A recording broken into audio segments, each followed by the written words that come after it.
Ken Plume, and you're listening to A Bit of a Chat with me, Ken Plume. Are we working? Can you hear me? I can hear you fine. Excellent. Good. I guess we're working. Good. Well, I'm glad that I've accomplished something today. Yes. Well, this is a real pleasure to be speaking with you. Well, it's a pleasure to be speaking to you too, Ken. Well, I admire your honesty and such telling a big lie like that. No, you have a nice cartoon picture of yourself there, so I kind of like that. So nice and cheery and chipper, and hopefully that'll cover for any of my egregious statements that are to come. All right. So I was, and obviously I've gotten quite a picture painted, a positive one of you, over the years in my talks with Dave. Mm-hmm. So I was kind of curious. You have a reputation. Yes. As sort of, when it comes to the improv side of things, as very much almost a strict disciplinarian, and very much it's very important to you to do things within a proper context in that forum. Do you agree with that assessment? Gee, I haven't heard myself described that way. Usually it's a little bit, it's sort of the opposite, that I tend to, I'll tend to, modify improvs as I go along, or do things, unexpected things. That's kind of interesting. I don't know. Usually people, I have this thing about making people laugh. I don't really want to make them laugh out loud doing an improv, but I want to make them enjoy it. So I'll come to them from a different angle than what they're expecting. So you're all for the surprise element. Yeah.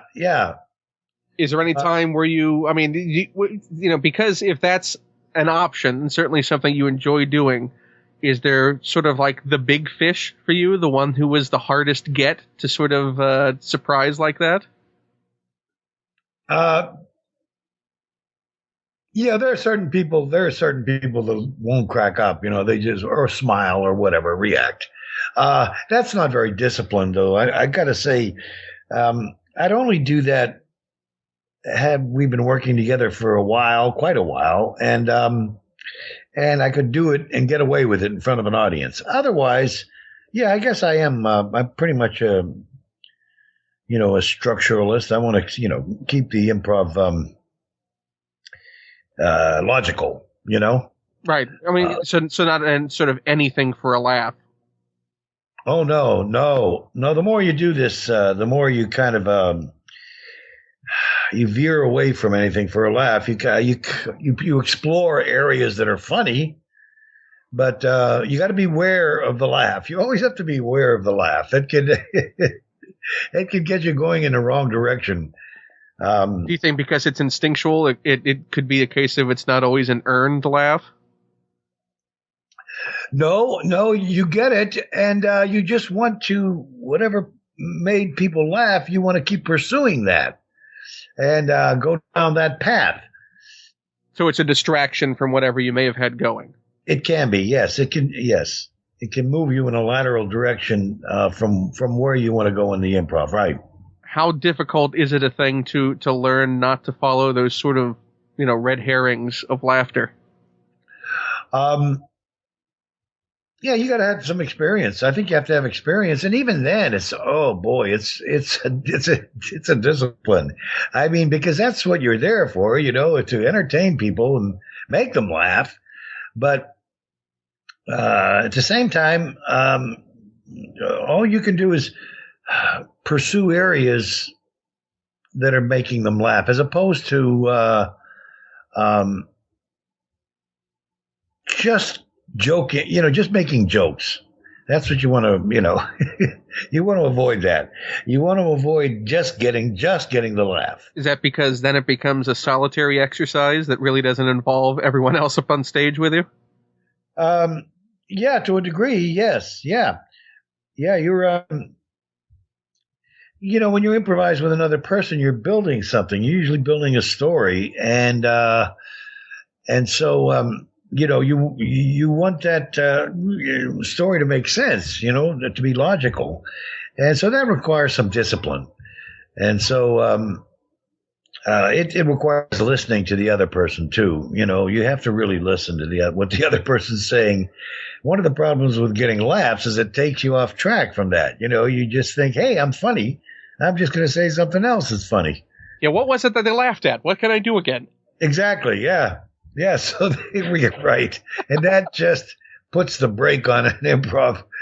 It can, anyway, yeah. Well, what kind of a learning experience was that for you? I mean, when did you first get your first taste of improv? Because you were originally from Pittsburgh, right? Yes. Well, I went to Second City. I got a job. I was fortunate to get a job at Second City through an actor that was in Pittsburgh at the time with the Goodman Theater. Rather prestigious. Yeah. They were doing a year of repertory work at the Pittsburgh Playhouse. So I got to know the cast pretty well.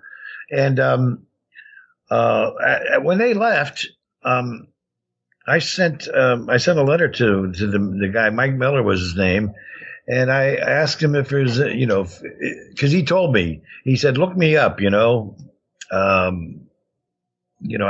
like your work and everything. So I called him up, or I sent a letter, and he said, I don't need any actors right now. I do need a stage manager. My stage manager's leaving. So I said, he said, you know anything about lights? And of course, it's like an actor in an audition. Can you ride a horse? Oh yeah, I know lights. And I didn't know the first thing about it, but I went in I went in and I tried to find out as much as I could about lights. And then I went in and got the job as a stage manager. So as a stage manager, I got a chance to watch. I sort of fell in love with Second City, the whole concept of it.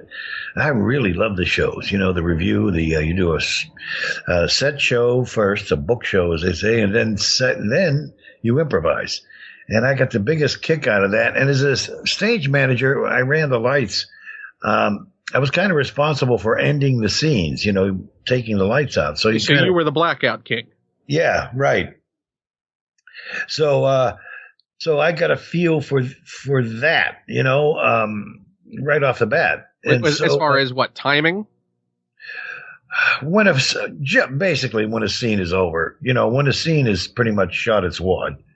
The actors will keep going forever, but the audience, you have to be the audience at that point. Think, okay, that's enough. So yeah, so you're getting a sense of timing from that.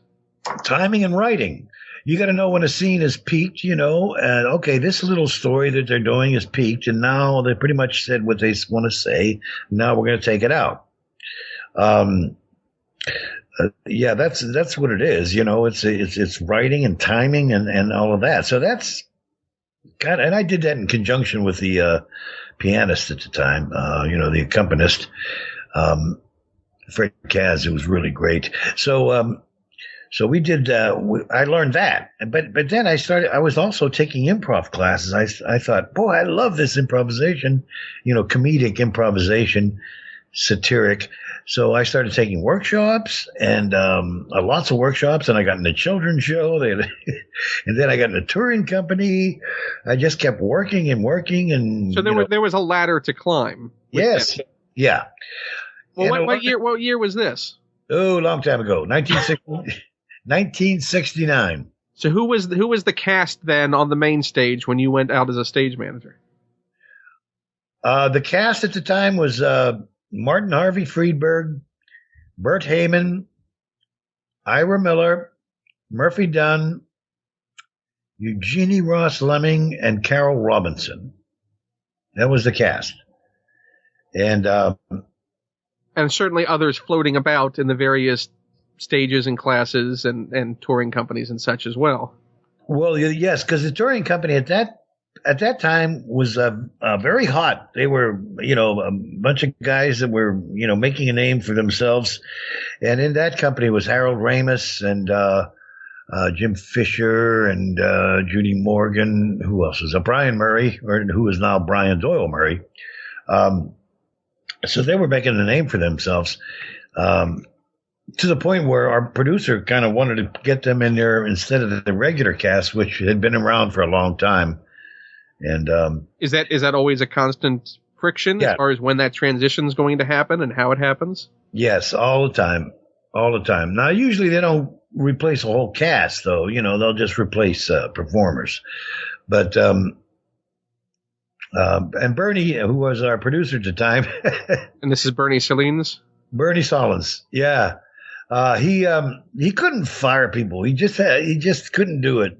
So what he would do was he would find a place to open another theater and send the cast out to. So he opened. So this is how the Pasadena house came about.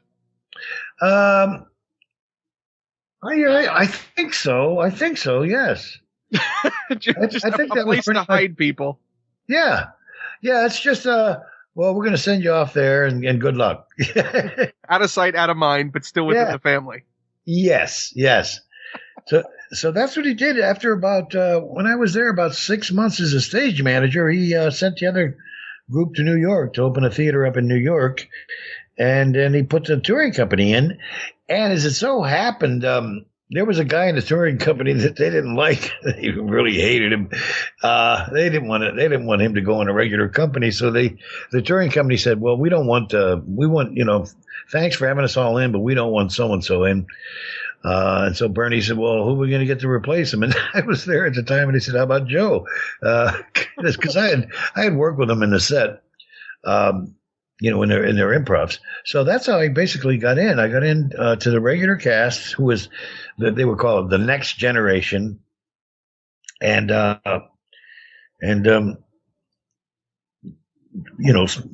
started doing regular shows.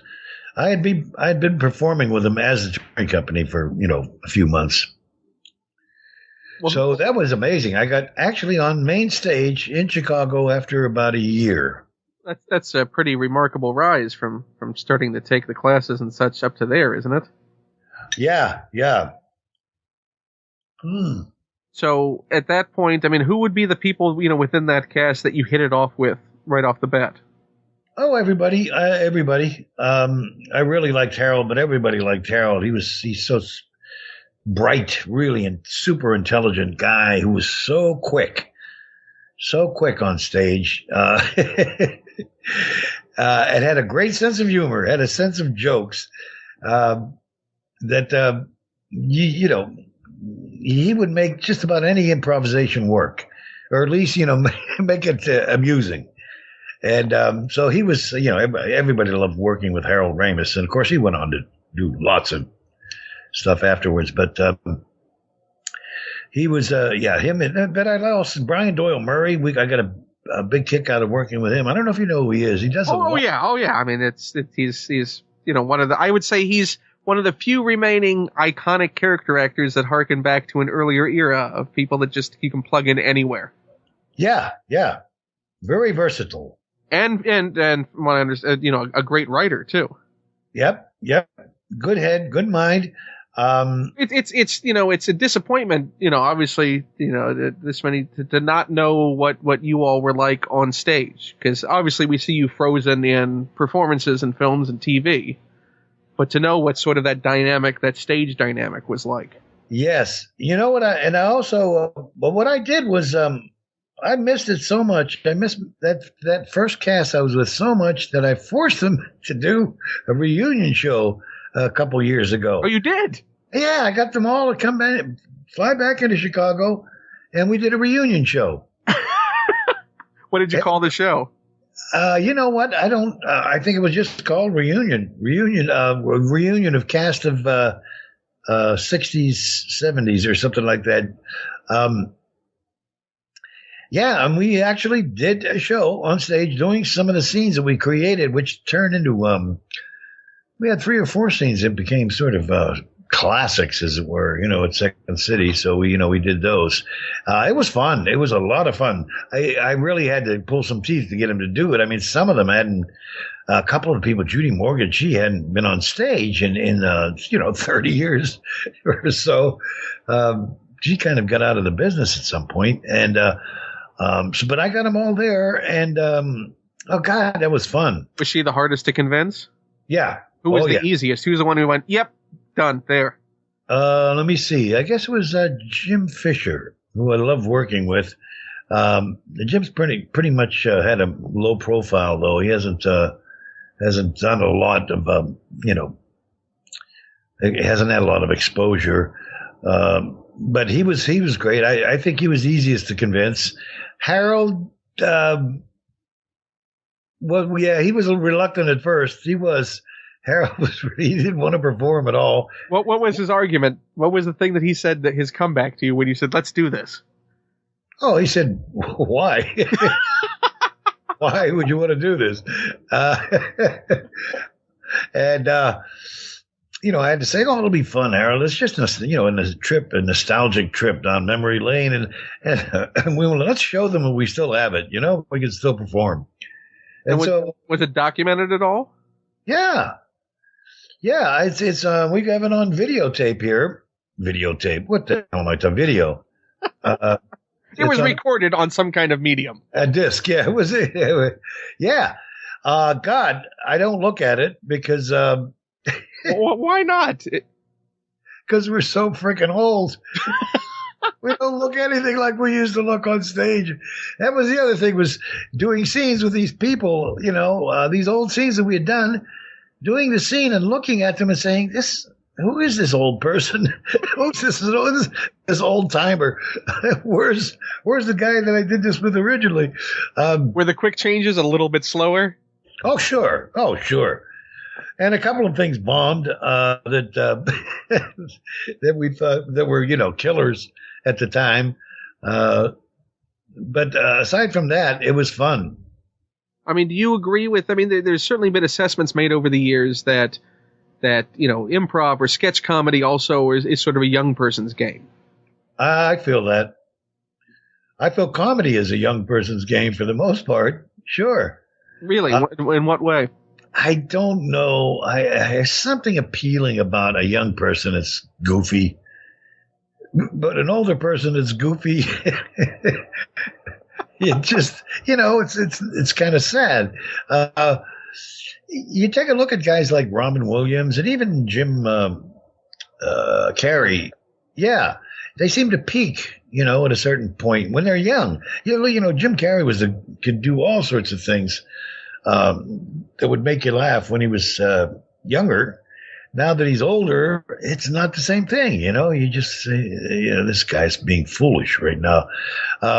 Unless you're actually doing some sort of real satire. If you're just being funny, it doesn't play as well. I don't know why. Audiences, myself, there's something appealing about a younger person doing that.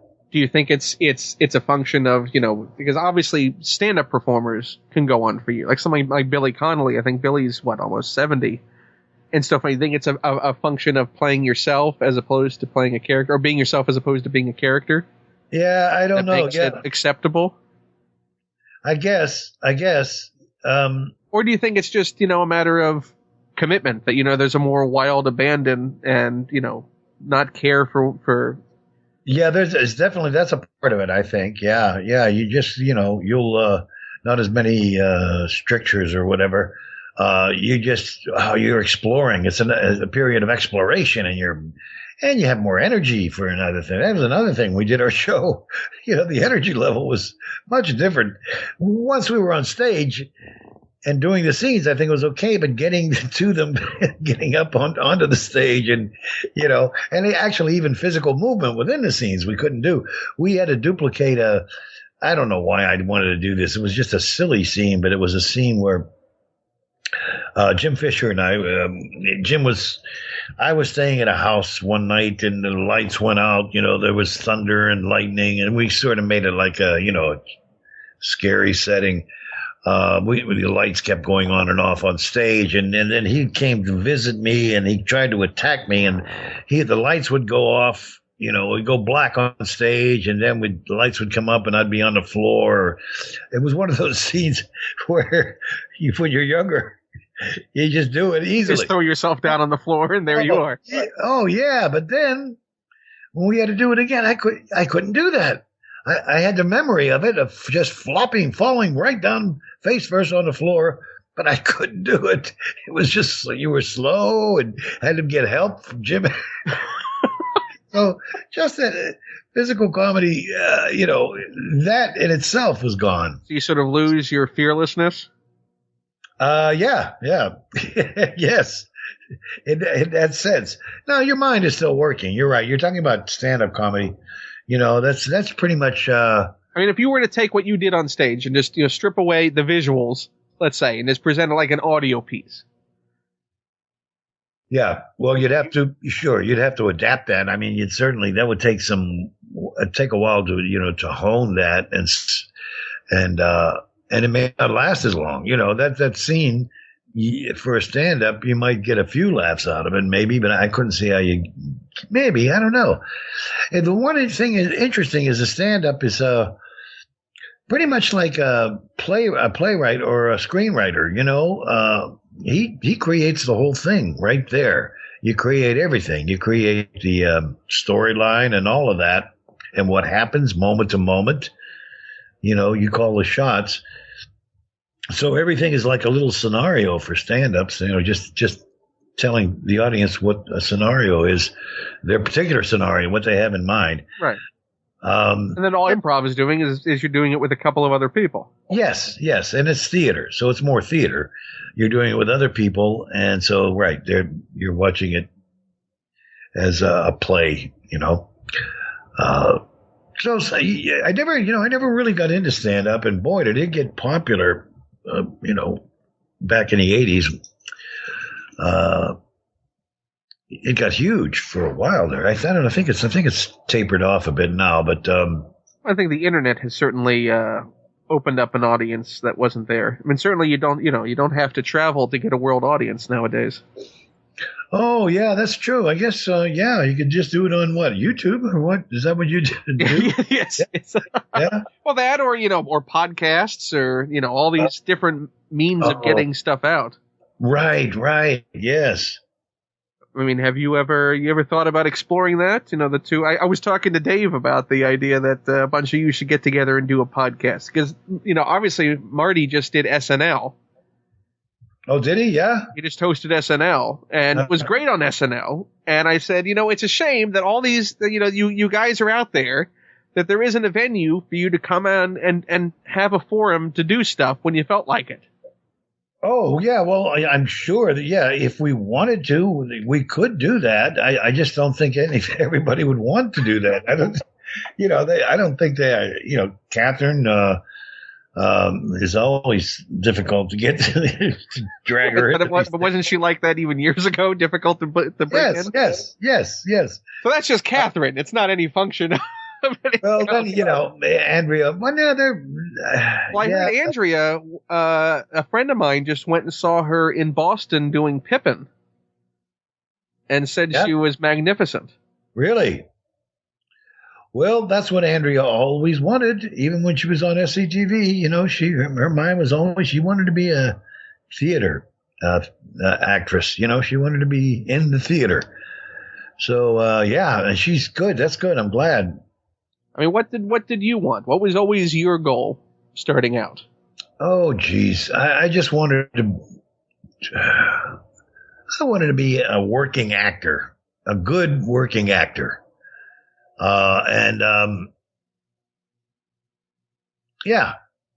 Which you've accomplished. Yes. I guess I have. I really didn't want to be a star. I mean, I didn't shoot for stardom. I didn't have that kind of drive. You need a real drive, to want to be a star. You've got to have that thing going that's, more, better, more, better. And then looking around, what is it, what's good, what works, what doesn't, what makes an audience, one like me. You know, that all of that stuff that goes into being successful. Having a calculated career.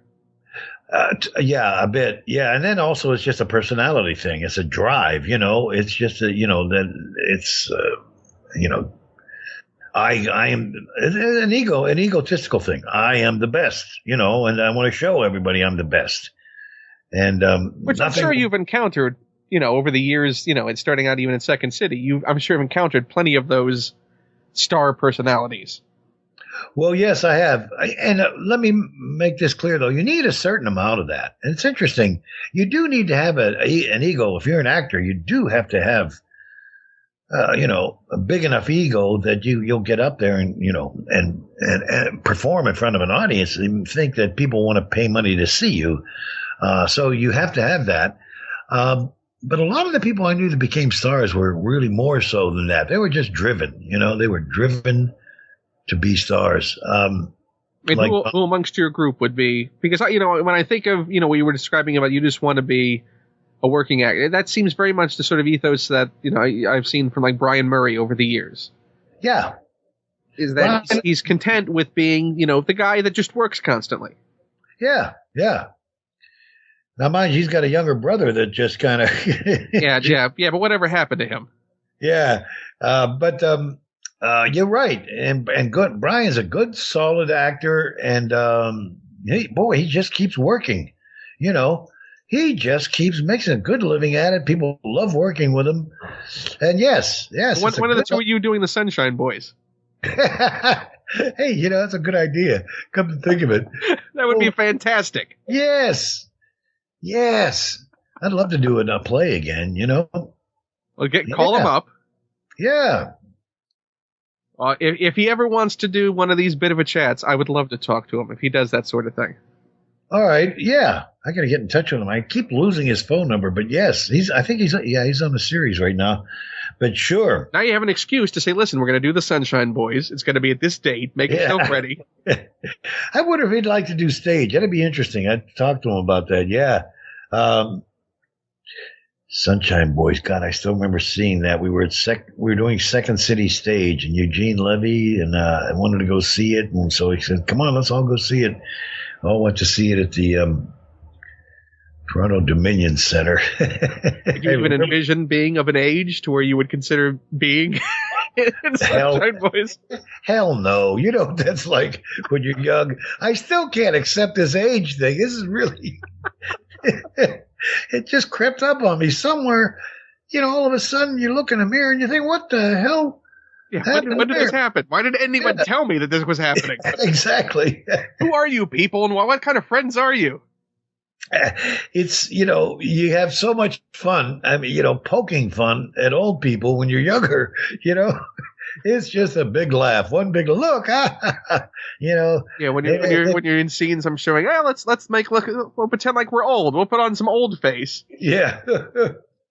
There's no young face in acting, is there? No. I guess not. But anyway, all of a sudden, the person you were getting laughs out of, the old coot, is you. You're the old. And so that's interesting. But, that's funny. You mentioned the Sunshine Boys. That'd be an interesting vehicle. And the two of you would be great in it. Yeah. I bet if Gene weren't so successful right now, he would he'd do it in a minute. I remember he loved that play when we saw it. Yeah. Yeah, you never know. He may be able to have carve out a couple of week run on it. Yeah.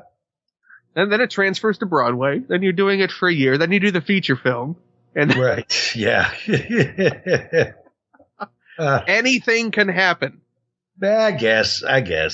One of the things about stardom, though, not chasing stardom, is in the long run it hurts you. Because, say, like I did want to do it with Gene. Well, then people that wanted to back it, because I understand they're getting more like movies now, they would want to have two names in it instead of just Gene and me. So they would want to have Gene and, say, Marty Short, who's more of a, more of a name. That's the stuff you'd run up against. But to do it on a smaller scale, yeah, just, to do it in a small theater, you could do that. Yeah, like a little like a black box run. Yeah, An intimate evening. right. But then there's no money in that, so then you get. Well, but you could always record the thing and offer it up on the internet. That's true. That's true. I mean, just to see you two do it, I'd pay $5 to do it. Yeah. As a remote viewing, I'd pay $15 to see you two doing the Sunshine Boys. Ah.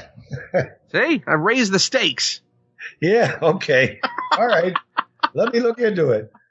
Well, I mean, when you talk about that, seeing a difference when sort of a different personality comes in, because you were still in Chicago when Bill came in, when Brian was still performing, right? Yeah, yeah. Mm-hmm. So did you? Was there a clear difference in personality between the two of them?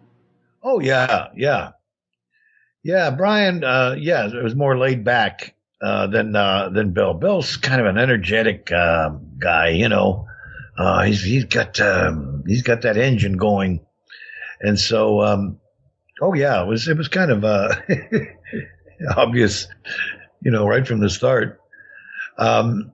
That there was a difference there. I never thought that Bill would get to be as big as he got. He was just a young guy, just looking for guidance back then, and with talent. You could see the talent there, but I never thought it would just keep getting better and better. He just got so good and so cocky, cocky in a sense that he portrayed cocky people, he could do that really well. Yeah, certainly people with confidence. Yes. Even if they shouldn't have confidence, they have confidence. Oh yeah.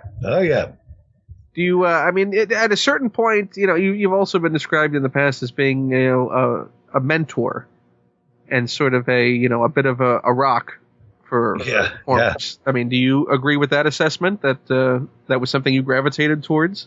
Yeah, it's a compliment to say you're the rock or the anchor or whatever. Yeah, they would. Because I always like that. I always like the group dynamic, I always like working in a group and then getting the group to work together as a whole and, adjusting the egos and all of that stuff and helping, just teaching and helping. And, so that was, I always liked that. So what was the first experience you had with the sort of, the Toronto crew? Because wasn't there an exchange program that happened first? Chicago and Toronto, or did you get sent up right from the start? Yeah, we got sent up. I'll tell you exactly how it happened. We were performing, doing our show there at Second City in Chicago, and you know what? I think it was Bernie. Once again, it was Bernie's way of shipping the cast out. He said, "How would you like?" In fact, looking back on it, I think it was that. How would you guys like to go up and start a theater in Canada, up in Toronto? And we all sort of looked around and scratched our heads. And Toronto, nobody, because back then Toronto did not have much of a profile of a city. The only city that most people knew of in Canada was Montreal. That was the one. That was the big Canadian city. So we said Toronto. Geez, what what have we done? Yeah, why Toronto? He said, I'll tell you what. He said, I'll book a show for us to do up there. You come up and you do the show and then tell me if you like, the city and if you want to work there. So he did that. He booked us into the University of Toronto. And who was the cast at this time? I still remember John Belushi, Brian Murray, Eugenie Ross Lemming. I don't know if Harold was with us or not. Yes, he was. Yeah, Harold was there too. Harold Ramis. It's a pretty good cast, actually. Yeah, and I think Judy Morgan was there also, or maybe she was gone by then. I'm not sure. Annie Ryerson. That was pretty much it, and Jim Fisher. And so he booked us into the University of Toronto, and it was a great show. They loved it. The audience loved it. And we saw the city and we thought, boy, what a nice city. It's really nice and much nicer than Chicago. It's clean and safe and, because Chicago at that point where Old Town was turning into a terror war zone, it was not very much fun. But, and certainly you weren't pulling in enough money, I'm assuming, to live in a nicer area. No, that's right. But it wasn't so much that I don't know why. I just loved living close to Second City. And there was an apartment there, Curly Court, which turned into a place where everybody started living at. So it was in the Old Town area, but it was not very safe. It was getting bad. And Toronto was just great. It just was a breath of fresh air. And literally. Yeah, yes. And so Brian and I said, and Brian Murray is his name, and he had to take Doyle Murray because somebody in Equity at the time there was a Brian Murray. Brian and I still remember Bernie wanted to get backers for the show up there. Actually, he didn't want to ship us. That wasn't one of those ship out things. He was interested in actually getting a theater going in Toronto. So he had these potential backers in, and I remember we had a dinner after that show we did. We worked it so that John Belushi ended up at that table. With the backers? Yes. We thought that'd be a huge joke. Just stick him there with those suits, those business guys. But of course, it was an audience to John, and he was entertaining them. He was doing his impressions as Joe Cocker and everything. And he clinched it. Maybe I don't know. He could have. I like to think of it that way. I do know that there was a young lady that came to see this show. There were probably a few of them, future cast members. But Gilda Radner came and saw it. She said she also saw us perform in Ann Arbor in Michigan when we went out on the road and did the show. So she was like a big fan of Second City at that point. So, so we said yes. Brian and I said, okay, we'll do it. We'll volunteer. And so we went off to Canada to, help start me, Brian Doyle Murray, Bernie Solins, and Del Close went up there to pick a cast. The legendary Del Close. Yes, the legendary Del. And so I always tell people about this. Brian and I were worrying. We were concerned. All of us were, that we could find performers up there that could do that, to improvise, and have a feel for comedy, be funny. We weren't sure if we could find anybody like that. And I'll tell you, never did. No. That's yes. So when you're doing that, so you're going up and you're having to do, what is the process? What's the audition process for coming in and building that cast? Well, somehow, also Joyce Sloan was a part of this too, and she was doing a lot of the logistics and everything, booking us into the hotel, and then it was her responsibility to set up the auditions, send out word to people that we were having auditions. She rented this space. I think it was a church actually in Yorkville, there in Toronto, and I think for a couple days we had auditions. She rented it for a couple days, so she got the people somehow. Somehow those people found out about it. I don't know how we did that exactly. I don't think we put an ad in the paper. But, she probably just called up agents, talent agents. Anyway. And then once you tell one actor that there's potential work, they come out of the woodwork. Yes. And what we didn't know was Second City people were aware of it up there. They were aware of that kind of comedy and that approach.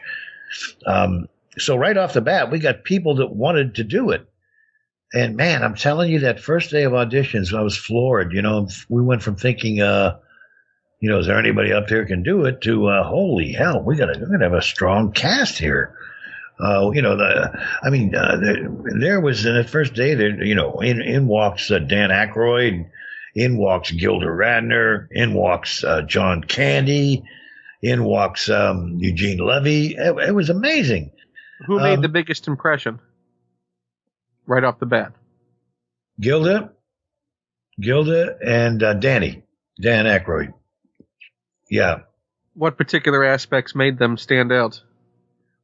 Oh, Gilda just had a great sense of funny, comedy. She had a good comedic sense. She knew how to make whatever she was doing up there, and she was very likable too. That was the other thing. She knew how to project likability. So she was A, likable, B, funny. Just she knew the areas to explore for fun, for comedy.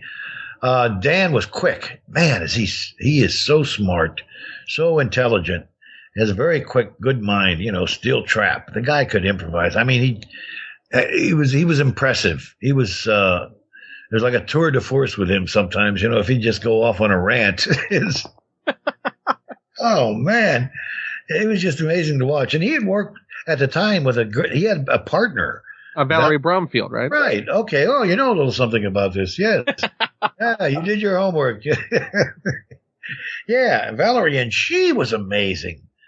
She was so good. Valerie was so good. So, you had all of a sudden a wealth of choices. Yes. It was all, we got our cast. We have a cast. The only thing was picking the ones. I think the only thing it came down to picking Eugene Levy. Oh, that was the other thing. Is we heard that there were a lot of talented people in this musical Godspell, which was popular at the time. So we went to see them, the Toronto cast of Godspell. Now that's the one Victor Garber was in, had just left. Of course, and he had quite a nice career, but. In that cast were all those people, mostly anyway. Eugene, Martin Short. And I don't even know if Marty came in to improvise, if he auditioned for us or not. I don't think he did at the time. Martin Short. Did Andrea come in to audition? Oh, yes. Wait, did she? She was doing Godspell at the time as well. Yes, she was. I'm trying to remember if she came into audition or not. Oh, that's a good one. Yes, I forgot about Andrea. And Dave Thomas would have been in that cast. Dave was understudy at the time. And I don't think he auditioned. I don't think he did. I'd have to ask Dave. If he did, he didn't do anything, spectacular. But I tend to think he didn't audition at that time. But we went in to see the show, Godspell, and in it we saw, of course, there was Gilda was in it, very good. Eugene was great in it. Who else? And then Jane Eastwood, she was really good. So we thought, okay, let's have Jane come in audition, and Gilda, we know we're going to use Gilda, and then it was a matter of Eugene and. Del Close and I wanted Eugene Levy in the cast, but Bernie wanted Jerry. What's his name? Salzberg. Yeah, Jerry Salzberg. He wanted him in the cast. So. So was it that Bernie was just outvoted? No, he outvoted us. Jerry went. He overruled you. He overruled us. Yes. Because I think he gave us some other ones, and then we gave him that one, except, because Jerry was very good in that show. He was really good. But, and Eugene was very low key, and he had his own comedy sense going at the time, which was more like Jack Benny, which was just kind of that, do these slow takes and stuff like that. So sort of a reaction and pacing. Yeah. Comedy. Yeah. Gene loved the pacing of everything. Yeah. So, we liked it. We got a big kick out of it. We thought this guy's funny. But Bernie thought the other guy came because he came on so strong in that production, Yeah, a lot of energy. So we took Jerry over Eugene. That turned out to be a bad move, but it really did. Jerry just never quite picked it up. Well, I mean, when it comes to that, because I've always heard, about Bernie, and particularly about sort of those founding Second City members, that it, at that time there was sort of a highbrow theater aspect that was preferential over comedy entertainment aspect, that there was a more cultured view of things. Do you think that's where that came in? That he was looking at it as a performance. He's great at the performance, and you were looking at it as, but this guy's great at the comedy. Yeah. Did you see that sort of divide often? Oh, yeah. Initially, there were certain people that had that. Because Chicago, that was there's talk about that great schism in Chicago when it moved into, the more comedy and less, and I don't mean this as pejorative, less literate comedy coming in. Yes. It wouldn't just be, an hour on Proust. Yes. Well, it wasn't that way with us either. We went off the rails in Chicago a bit, but still, right. There was a reticence to introduce TV references and things like that. Yes, which I noticed when we did the sets, or not the sets, but the show, whenever we did a commercial parody or something involving television, it would get the most response from the audience, the quickest. It was, everybody knew it. Everybody knew the references, and so that interested me. And ultimately, when we got the chance to do the TV show, I said, let's do parodies of television. That's what we do on stage. Let's do it. Let's do commercial parodies and all of that stuff. Because the foundation for the audience is already there. Yes. Yeah. And there's nothing wrong with that, to have and then from that point on, and then you can do other things too, but let's do that. Let's just have that connection that we have right off the bat with the audience. Oh yes. I know what you're doing there. But you're right about that schism. It's, I'm partly responsible for that. How so? Well, I've always, even in Chicago, I just like comedy. I preferred comedy over satire. I've always felt that only certain people could write satire anyway, can do satire. It's hard and it's a specialty. And, people may think they're Oscar Wilde, but I'm telling you, it doesn't.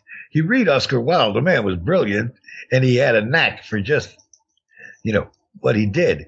And, if you don't have that, then you should work with what you have or what you like. But here's the other thing. I just wanted to get away from the politics stuff. I was tired of the politics, the audience, the Watergate references, and oh, geez, that didn't interest me that much.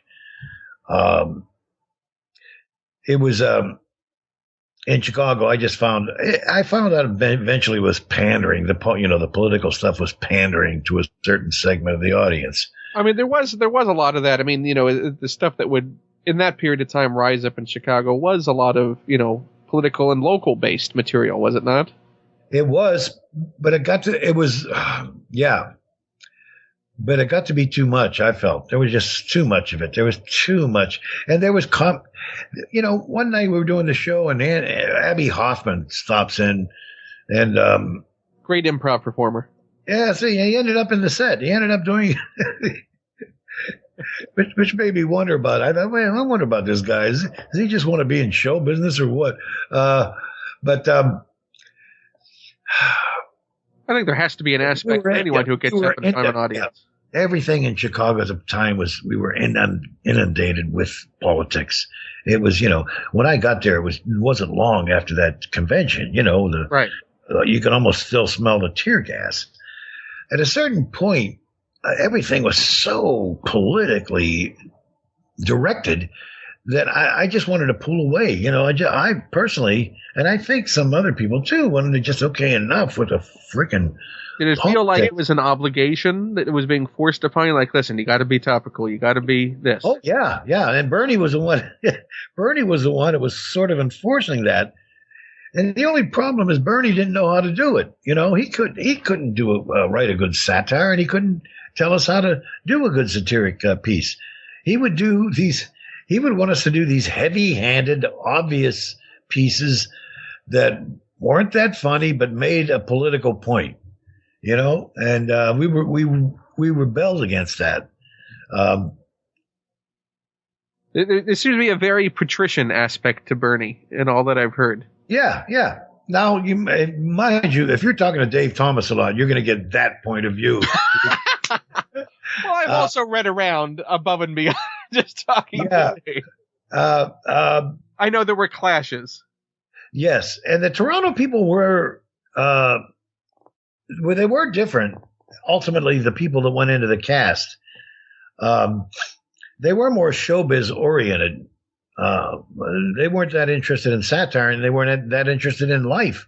I mean, in the drama. Actually, they didn't like when Dell came in to work with him. Because he was doing some things that were theater based, and acting based, which meant when you're acting, you have to be in touch with that certain feelings. Who was the one that had the biggest? Beef with having to work with Dells. Oh, I know. Dave didn't like it at all, and Martin Short didn't like it, and I guess none of them liked it. Catherine, they didn't like the way and what he was doing. That sort of bearing your soul up on stage. Did you? Oh, my background is in drama. I studied drama, so it was fine with me. That's what you did as an actor. Some of the people didn't consider themselves actors. They just thought that they were comedians, and my feeling was, it always helped to be able to act. And they found that out, by the way. Some of the players, they struggled when they left Second City, SCTV or whatever, handling parts, in movies and such. It wasn't real easy to make an adjustment. But some people automatically had it. John Candy had, he could act. I think he had training too. He did taking training up in Toronto. Well, what was his audition like? What was it like when John walked in? John was great. It was a great audition. I still remember it pretty clearly. He came in very likable. He was a young guy. God, John must have been 18, something like that, 19. Real young guy. Just the most pleasant looking. His hair was longish. Just looked like a great guy. Like an all-American Canadian. Yeah. Yes. Yeah. He wasn't very pretentious, or he wasn't pretentious at all. Just so he was, as I say, likability. He got up on stage, and we paired him up with this guy who was he had to be on speed or something. He had to be on some kind of meth because the guy was a motor mouth. He would not shut up, and so John was on stage stuck with this guy that would just. We call it give and take back then. When you want to talk, that's called taking. When you want to listen, it's called giving. You give you give it over the stage over to the person. Anyway, this guy he just went crazy. He just kept talking. It was like I'm turning it in almost like a monologue. And therefore, you stop. What you do is, at first you're listening to him because he's just grabbing the stage and talking. But then he's going on, and you start looking at John. How's he reacting to this? And John was right there, didn't throw him.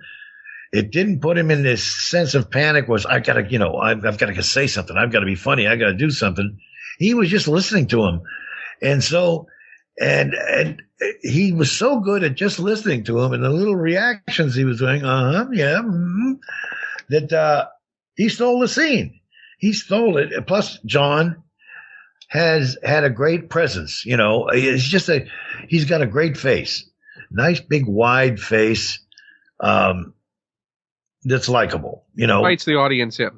Yeah, I'm telling you, and I knew this very early on. I used to tell John, you're going to be a star in this show. You know, I used to kid him about it. You got that great face that instead of $1 million face, you know, I called it the $500 face. But I knew he was likable. And then we started doing the television show. He was even more likable because on screen he just projected that. You know, so great. It's you know, that wide face is very appealing. The Jonathan Winters, Luciano Pavarotti thing, where you just like them for some reason, you know.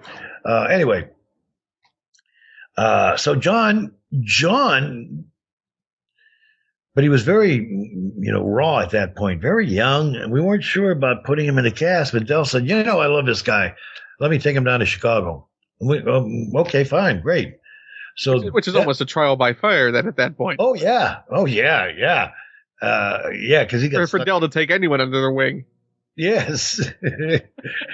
Then he went into that cast with Madman Bill Murray, and it was ruined forever.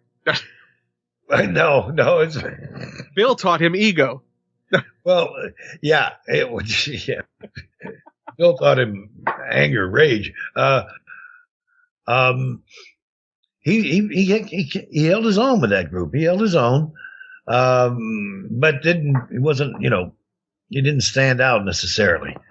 And I don't think he liked Chicago that much. Anyway, or maybe he did. I don't know. That was John's audition, and the funny thing was he didn't have to do a hell of a lot. He was just so good, and we, you know, you being in Second City, you know what goes on in a scene, and you know what kind of panic can set in if you're working with somebody that's just, you know, going on, and usually what happens is you try to match them, you know, and it becomes a fight, you know, for focus, and that's normal. And like an audition too, you know, that's, oh geez, I got to show these people what I can do. And John didn't do that. He just went with the scene. He went with where it was going, and it was so likable. Anyway, so that's what happened with John. John went down to Chicago, and we picked the other ones, Eugene, and now Andrea came in and auditioned. She had to. Wait. No, she wasn't in the original cast. That's right. She wasn't in. It was Jane Eastwood, Gilda Radner, and Valerie Brumfield. That was the cast. Now, is it true that Andre, you know, never felt comfortable in the improvs? Yeah, Andrea didn't come along until the second coming of Second City. That first theater that we opened up closed. It just went down, you know, in flames.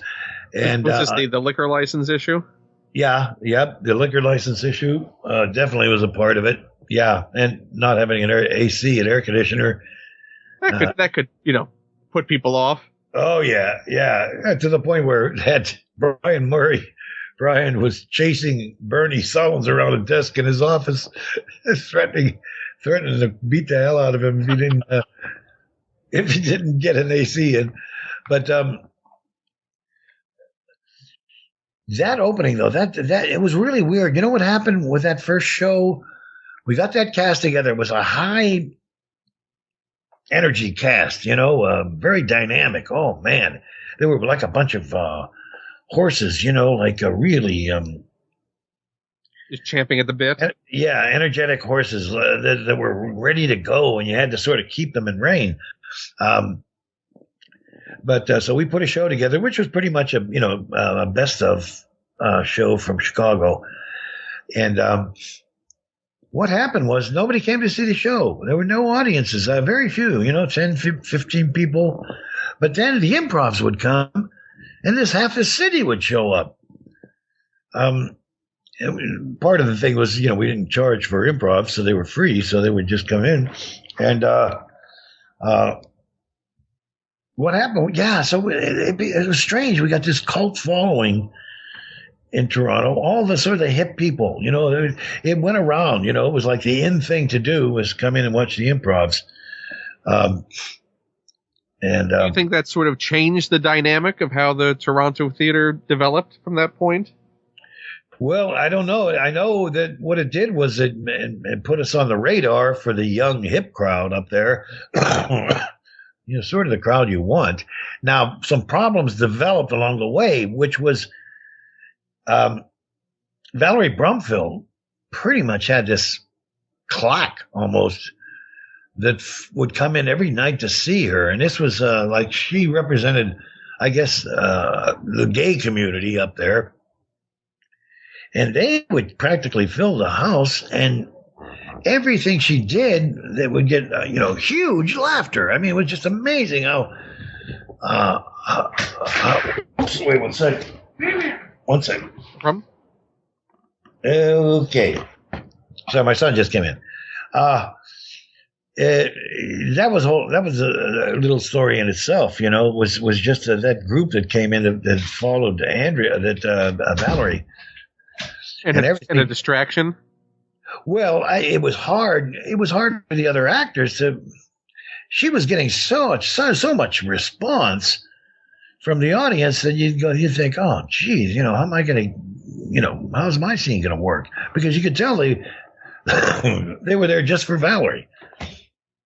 And now what that did was that spurred Valerie on to really. She was doing some great work. I mean, really good work. She was funny. She was really good. But the other girls, especially Gilda, she was going nutty.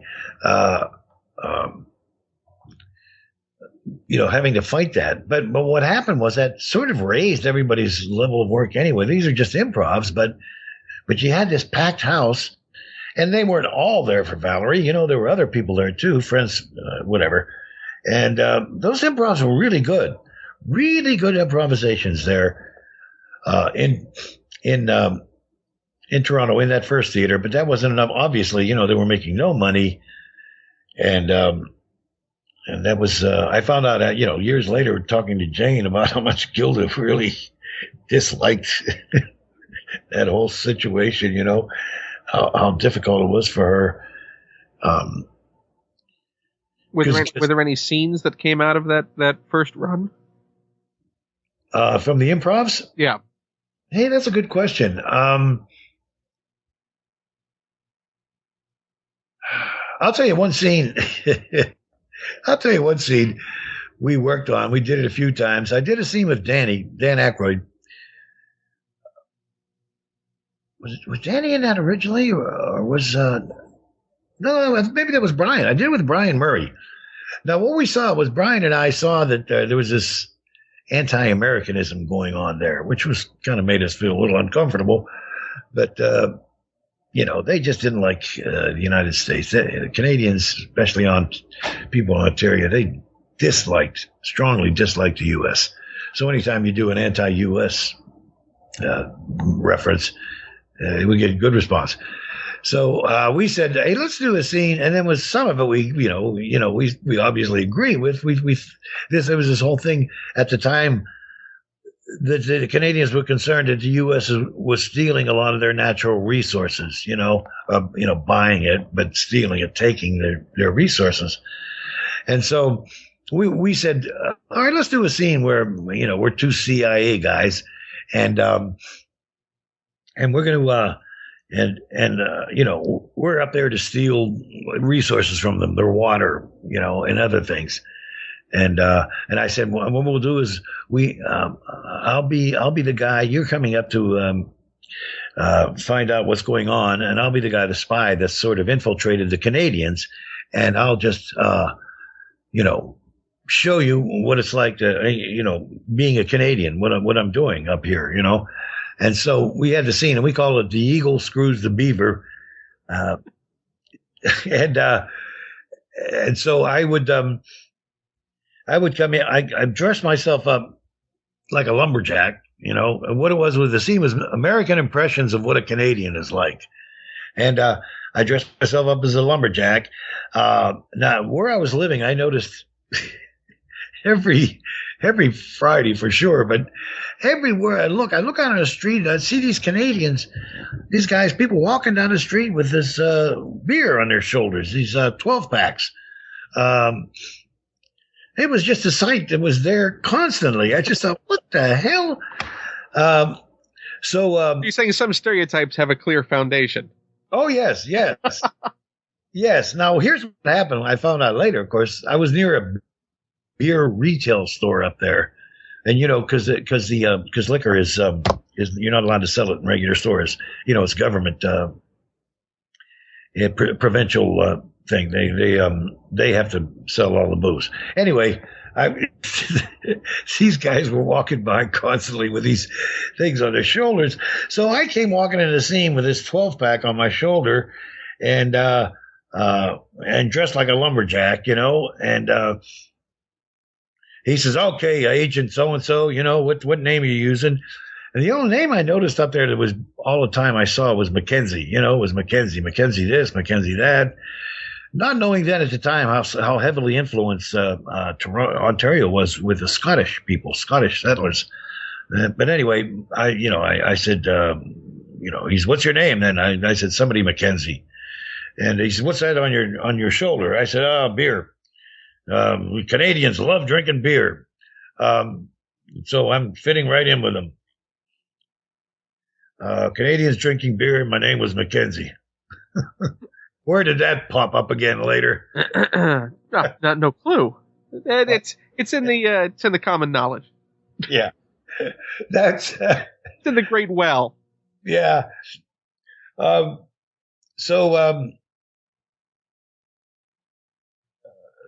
was funny. The whole thing that was ultimately funny to me because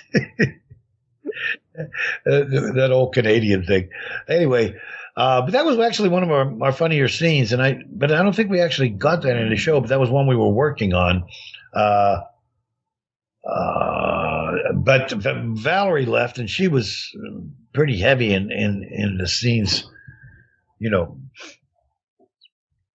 the scenes in the improv, and so therefore when we had our second shot, when Andrew Alexander said he wanted to give it a try as a dinner theater,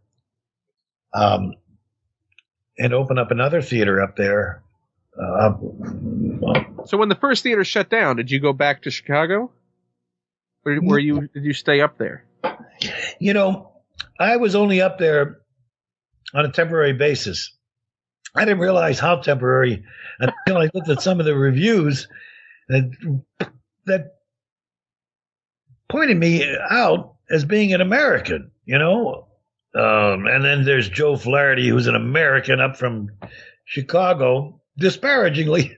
And I never had that before. I never sort of been targeted as, like, this is bad. This person is bad for being an American. So Brian and I... Brian never got it pointed out. He what? Brian never get it pointed out as well? Or was it just... Oh, no. We talked about it. We said, what the hell? They're acting as though, and that's what the guy said. The one review said they were Americans, but the producer assured us that they'll be out of the cast. I thought, holy. And I was joking with Brian. I said, this is good, huh? That's so much for wanting to make this your home for a while. So, that's what happened. I did the first show, and then at some point, I decided to leave. I wanted to just go travel, and so I left the cast, and I was replaced by Eugene Levy. So I came back to, I went to Europe, I traveled around, went to Chicago. My time then, I found out that I came back and Gilda was saying, it's closed. They've closed the theater. We showed up for work one day, and there was a notice by the sheriff saying his building is closed. Just when we got rid of the Americans. Yes, exactly. So, what were your options at that point? Oh, I was finished, I guess, with Second City, and Jim Fisher, the aforementioned Jim Fisher, he had put a group together called the Graduates, which were basically people from Second City that we wanted to, that he booked dates for us. He booked these appearances. It was like a corporate thing. We used to call them industrials. I don't know if they still do. but we would go to these different companies and perform for them, and it was fun. It was lucrative, and and it was fun writing that stuff for this type of audience. Corporate audience. You kind of had all these people there that didn't necessarily want to be there, and you'd have to get them somehow. And we came up with some funny things for it. So I was kind of doing that, and then the winter came, and I just went back to Pittsburgh for a while. And then I got a phone call in Pittsburgh from Andrew Alexander saying, we're opening a theater. I want to open a theater up here, a dinner theater. And I talked to some of the cast members, and they recommended you. They said you were good to work with or something. I thought, oh, that's what a... Granted, we're going to have to tell people you're Canadian. Yeah, right. So... that didn't bother Andrew, I guess, at the time. He wanted to get a show together. So he said, what we have right now is we have John Candy lined up. We have Eugene Levy. We have Gilda. And if you want to join us, that'd be good, too. So I said, oh, sure. Why not? I like working, I like Gene. I love working with Gilda. And John, I really liked. So that was a good cast for me. I said, sure. So I went up to Toronto in the dead of winter to open up this theater up there, which was another story in itself, trying to get that damn thing going. But you had a liquor license this time. This time we did get a liquor license, yes.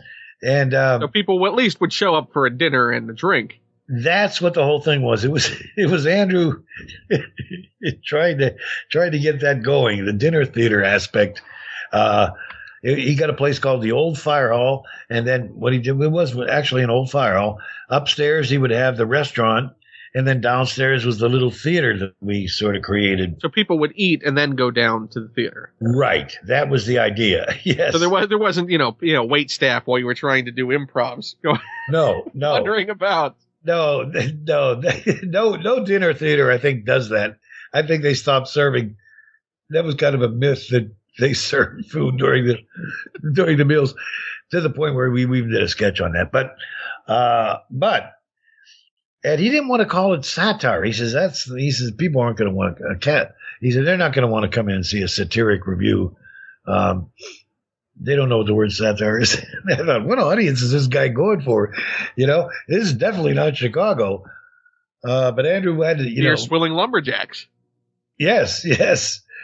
So Andrew wanted to just reduce it to its basics, and he called it comedy cabaret, laughs and drinks. That's what we're going to sell it on.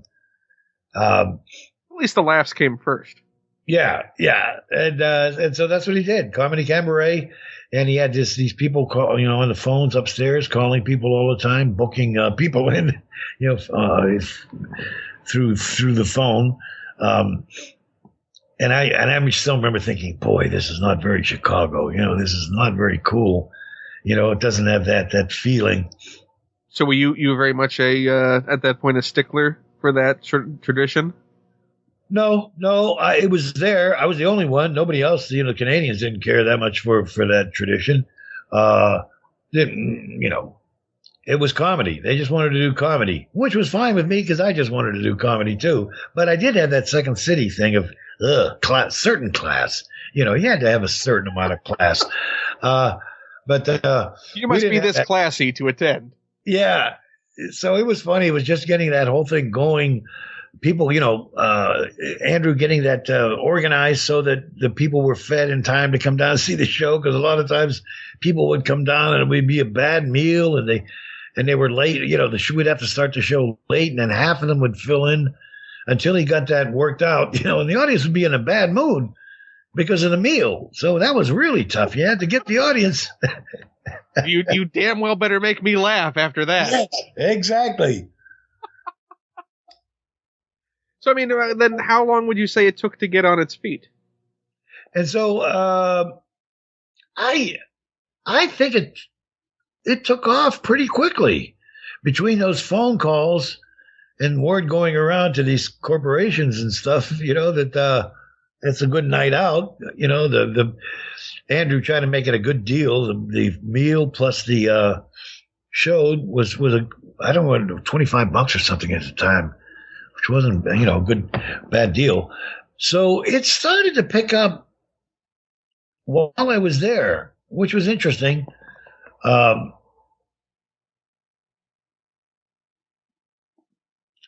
Until I went to pass. No, that's right. Until I left to go to be in the National Lampoon show. Was that a call from John Belushi? Yep, John Belushi. Yeah, I called up. He said, "You guys," he says, I did a show called Lemmings. I know, John, I know. He said it was very successful. Lampoon wants to do another one. And I asked if I could direct it, and they said, sure, you put the show together. So he put it together, and he called me. He called up Gilda. He actually hadn't worked with Gilda, but I think she was recommended highly by us. He called up Harold and Brian Murray, and that was pretty much the cast, So you went to New York. So I went to New York. Yeah, I went down to New York after a couple shows in Toronto, and but we got it going up there. We got it going. We got the show going. It wasn't getting great crowds, but it was starting to build. And so when you left, you didn't think that the sheriff would be locking it up anytime soon.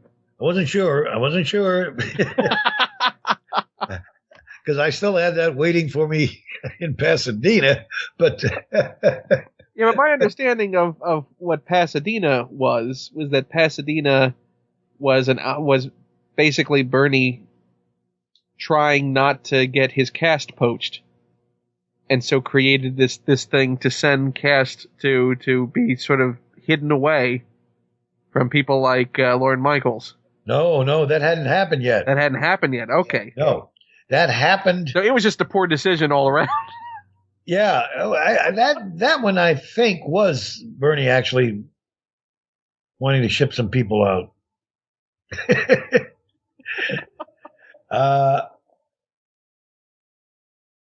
But they pitched it as Los Angeles. Hey, how would you guys like to open a theater in Los Angeles? Well, hell yeah. From Toronto, yeah, you got some volunteers quickly for that. That was doomed from the start, but oh boy, well, we disappointed. Well, it's the place for comedy. What? Pasadena, I know. God, but we disappointed when we got there. They have a playhouse and everything. There was no. There's a playhouse there. We weren't in it though. We were in a shopping mall. But I strip comedy. Yeah, exactly. And our first show was called Alterations While You Wait. And for some reason, we kept that title. And so we found out nobody came in because they thought it was a cleaners, tailors. It would have been really awkward if that actually increased the business. I know. So, yeah. All you needed was one tailor in there and you could have cleaned up. Yeah, we would have. That would have. So I left the cast, went to New York. Dave, Thomas, I think, and who else came in? A couple other people came in. Oh, Catherine. No, I think Catherine, she did come in, I think. She came in along with Dave, didn't she? Yeah. But I think she was understudying when we were there because I tried to get her into the show in our cast. Now, do you remember her audition? She was just working as a coat check girl or a waitress. She was always hanging around a theater, so we knew her from that. And we knew her actually from her brother, Marcus. But I think I saw her in workshops or something. Gene and I both wanted to get her in the cast. There was another girl in there that wasn't working out too well. Gilda was fine. Obviously, Gilda was great. But we wanted to get one more female in the cast because the girl wasn't working out. And I went to Andrew and I said, let's have that girl, Catherine O'Hara. And I had seen her in some workshops. I think so. And she was funny. She was pretty good. But he didn't want to put her in. He thought she was, we just wanted to put her in because she was good looking. She was a babe. He felt she was too young, so we went with somebody else. But turned out she went in after we left, and obviously she was just fine. She went in while I was in New York. And I did that Lampoon show for a certain amount of time. Yeah, how was doing the Lampoon show? How was that transition to New York? As I said, that was a good cast. It was Belushi, me, Harold, and Brian and Gilda, and we went in first to do the radio show while we put the show on. So we would do the national. I loved doing that. It was it's on Madison Avenue, like a day job, going into this little studio to do the radio show. And then put it, them basically having free reign. I mean, it's not. I mean, there was no one standing over you guys. Yeah, that's right. And we did some funny stuff there too. And then I got a chance to do that, to work with guys like Chris Guest and those people. And we would have. Well, Chevy was already on the scene by then as well, wasn't he? Yeah, I think Chevy was even doing some stuff on the Lampoon. Yeah, because I know he was in Lemmings. He definitely was. Yeah, and. But he didn't want to do this road show. That's what it was. We were gonna go on the road with it, the Lampoon Road Show, and so that was a story in itself. But well, tell me, this is the perfect time. What was the deal with the road show? All right. Well, here's the thing. So we're getting the show together, and Belushi's in charge. Now, there was some of the people were. Some of the actors a little reluctant, but oh geez, John's in charge. But he impressed on us. He said, I did that Lampoon show. I know it works. He says, what we're going to do is, the underlying theme of this is, we're going to tell the audience they're assholes. We're going to shoot them the finger. He says, they love it. I'm telling you, they love it when you tell them they're assholes. And so maybe in New York, they love you when you...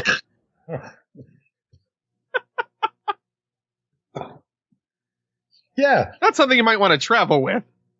I'm telling you.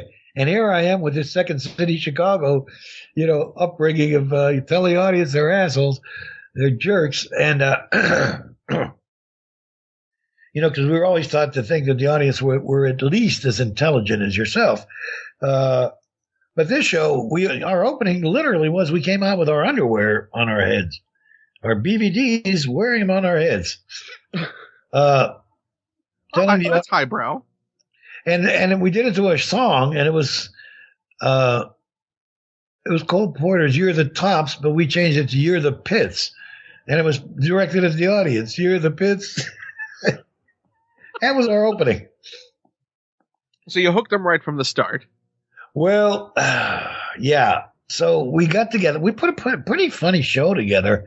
It was into the Lampoon mold, which was they had pot shots at everyone. Everyone was a fair target. It wasn't like Second City, where only Republicans are the target and Democrats, you never do anything satiric about them. And this was we were taking shots at everybody, so it was kind of fun. And here's another little thing. We said, well, let's do this scene. We're going to do this scene where we're going to dress up as women, and we'll be feminists. The guys will dress up as women, and we'll be feminists. Obviously, Monty Python in the back of our heads, but and Gilda said, okay, who do I play? Because she wasn't big on current events or any of that stuff. We said, how about Barbara Walters? We'll do that show. She's the hostess of. She said, Barbara, sure, I'll do her. What'd she sound like? And I said to her, well, she doesn't pronounce her R's. She's sort of wah. She's sort of Elmer Fudd-ish, She said, oh, okay, all right. She doesn't pronounce her R's. So that's the way she did it. Good evening. How are you today? I'm really happy that you could make it. That stuff. I'm Baba Wawa. That's what it turned into. I'm telling you. I'm not telling you. I started some things here at Second City. Oh, you started a few. Oh, with my McKinsey and beer-loving Canadians and Wawa. Yeah, I had a footprint there. Anyway. It was all you, damn it. It was all you. Oh, I didn't want to say that, but yes, you could say. Then I created SCTV. Actually, I did have a huge part in that. I know you were front and center in those meetings that the foundation was laid on. Well, yeah, because I was associate producer at the time, and then we brought Harold in, and we both associate produced. And we put the cast together. We assembled that cast. That's known as the SCTV cast. Anyway, yeah. So Lamper, so you're out on the road. You're giving the middle finger to the audience. How did the audiences respond? Well, they didn't book us in theaters. They booked us in bars and places like that. I mean, how would that have been as like a college tour? Now, here's the thing. We went up to Canada. They booked us in Canada first. But I still remember that place we played in London, Ontario. They booked us in London, Ontario, and it was some bar. It was some kind of bar that usually had music, but they decided to do this lampoon show instead, and it didn't go over very well. It just didn't. Oh man! And one night I still remember some guys, a motorcycle gang was in there, a bunch of guys. I thought, oh jeez. And I'm Canadian. They weren't laughing at they weren't laughing at anything. They just had their arms crossed looking at us, and silence. They were just giving us silence, sort of a contemptuous silence. And I remember Harold Ramis sort of, for some reason, dropped $1 on a stage, for one of them to pick up, giving them a partial refund or something. I don't know. I just remember being a little bit frightened, a little afraid that, oh boy, maybe that's an insult to these bikers. But it wasn't. The biker just picked up the buck and pocketed it. Show didn't go over that well. And then they joined in for the sing-song at the end. Yeah. And those shows we would finally get them, because we were pretty fun. It was a pretty funny group.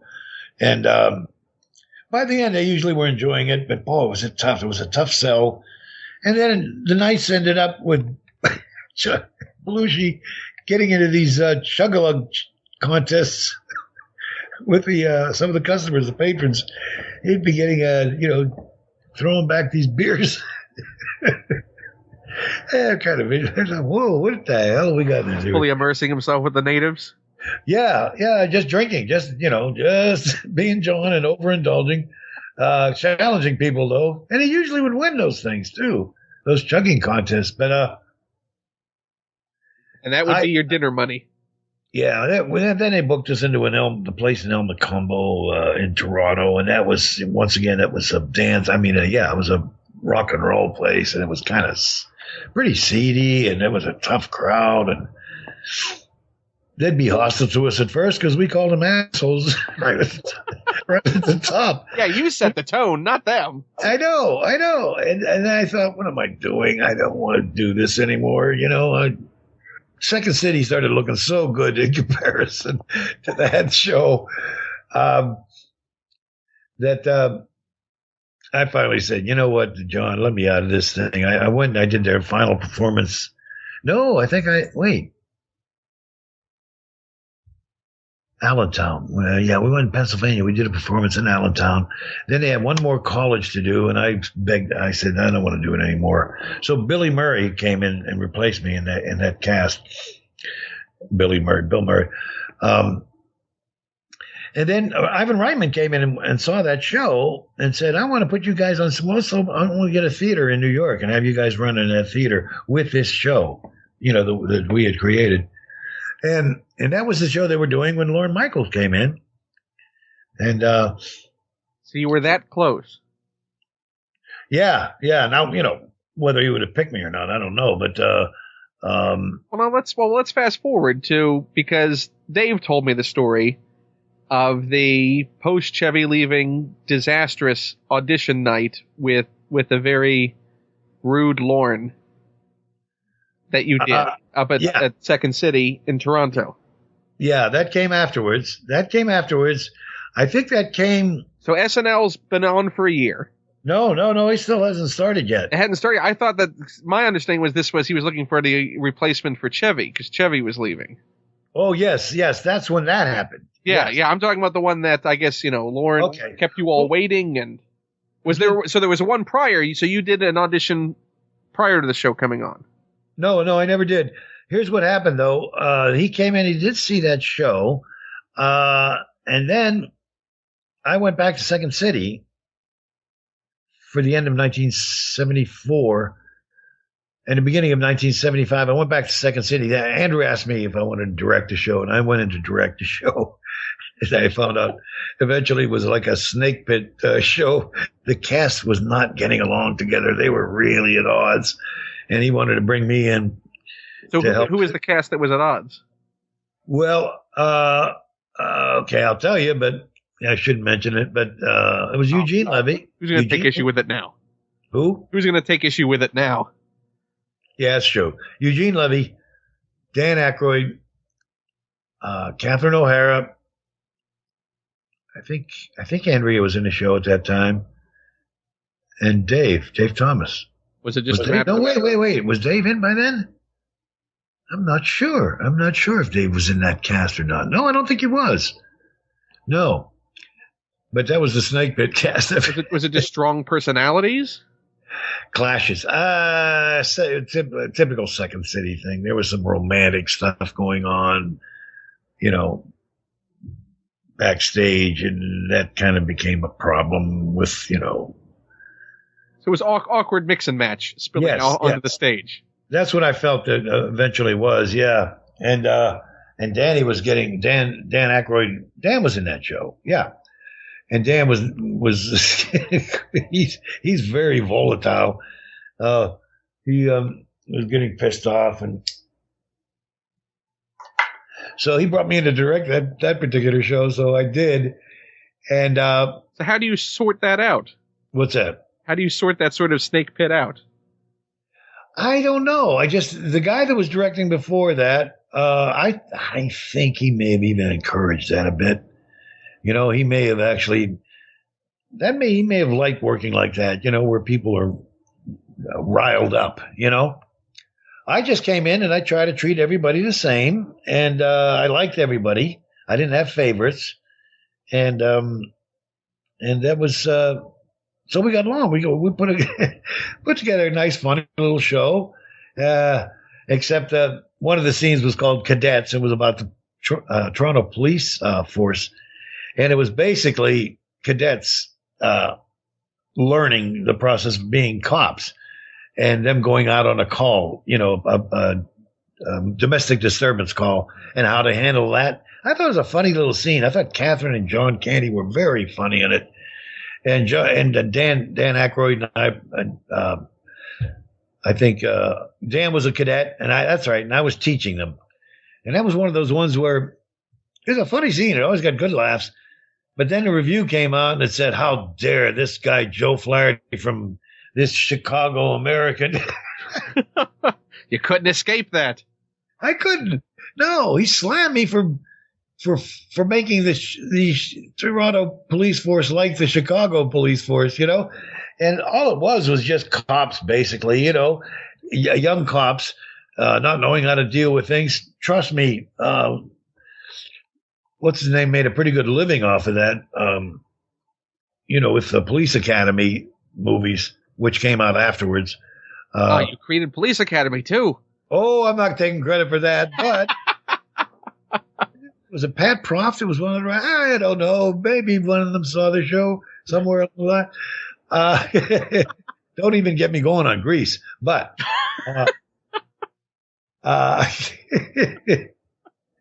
so there I was with the cast, and they seemed okay at that point. You sorted that out. You at least you tamped down the fire a bit. Yeah. Then I found out the stage manager was also a bit of a dick. He was also trying to foment some stuff. He had some favorites in the cast, so we had to deal with that. That guy. And you certainly knew all his tricks based on your past. Well, no, that kind of devious behavior. Meaning you knew what a stage manager should be doing and shouldn't be doing. Yes, you're right. Yes, that I did know. Yeah. He was overstepping his bounds. I think like a lot of those stage managers, they want to direct. They want to be directors. And so while we were doing this show, it was a funny little show with the police cadets and some of the other stuff. And Bernie comes in and says, guess what? I'm opening a theater in Los Angeles. Los Angeles, really? Yeah. Okay. I'm looking for a bunch of suckers. Yeah, exactly. I'm looking for volunteers. Who wants to go? Well, with the whole cast, we said, yeah, we'll go. No, Catherine didn't want to go. Catherine didn't, but Danny said yes. Dan Aykroyd, Eugene said yes. John Candy said yes. I said yes. So we thought, well, we'll get the gals from Chicago. We used to be there. Betty Thomas and Debbie Harmon. We got a cast. Okay. So, we left. I still remember this. Marty Short picked us up because he was one of those hangers on at the time. You know, he wasn't in the cast yet, but he loved, Second City, and he was always there. And he gave us a lift to the airport, and it was snowing. We got to Los Angeles, and the weather was nice. It was raining a bit, but it was, wasn't cold. And we thought, oh, this is gonna be fun. Then, of course, we found out where we were in this shopping center, and we were part of a restaurant chain that was run by the Jolly Green Giant. Oh, man. And the place was called Fig Newton. And I thought, oh, geez. That's appetizing. Yeah. So we got there. We flew down. But John Candy and Dan. They did a road trip, right? Yeah, they drove down. Because now, if I remember correctly, this is when Dave came in to Second City to replace you guys departing. Exactly. Okay. That's when Dave came in. And so we got, we were Danny there. and John are traveling cross country. Yes. So I still remember the first day of rehearsal. We were there, and Dan and John got there. They were a little late, but they got there for the rehearsal. And so we were there, and then we started our rehearsal, and then the guy comes on and said, Dan, you got a phone call. So we went. So Dan said, okay, this is 1975. Dan goes out, talks on the phone, comes back, and he says, I just got a call from Lorne Michaels. He said he wants to use me in this show. They're doing this new show. And shooting in New York and that. He says, should I do it? And I, we said, oh, geez, New York. And he said Gilda's going to be in it, and he mentioned some of the people going to be in it. We said, that sounds like a good cast. Yeah, Dan, you should do that. Take him up on that. He said, yeah, I think I will. Well, okay, so he went out. and he said he signed on. Now my understanding from this, and you can tell me differently, is that during the cross-country trip, and this is an age pre-cell phones and such, that Belushi had been calling Dan, trying to convince him to do this thing. That could be. Yeah, that could be. Much to the consternation of John, who wasn't getting these calls and having to hear from Danny that he may be abandoning him to go do this show in New York. Yes, that could be. You know what? I never talked to Johnny about that, or Dan. I didn't know they were in contact. All I know is what happened when he got there, and that could be, John. So that throws a wrench all of a sudden when, you're now down a cast member. Yeah. Now, mind you, this was just an idea. This is a show they had, and I forget what it was called. It wasn't called Saturday Night Live because there was already a show on called Saturday Night Live, which Howard Cosell was hosting. That Bill Murray was on. And Bill was on, yeah. So Bill went on that show. And what's his name? He had the cast that he wanted. So while we were there in Pasadena, once again, no audiences. Who the hell would want to come to this, see this show? But you had a lot of nice shopping around you. Yeah, we had good shopping. It was kind of fun living there. We liked living there, but boy, it was in an uphill. We never. It was a downhill slide. We couldn't get anybody. I mean, you had experienced that when you first went to Toronto. Was it worse than Toronto at first? Well, with the original theater in Toronto, was it worse than that? The non-liquor license. Yeah. Nobody got it. Nobody in Pasadena lived out in Pasadena. They didn't get it. They didn't understand what the show was. It was also a dinner theater show. I don't think there's a big cabaret tradition in Pasadena. Remember, at the time, that's where the little old ladies in sneakers lived.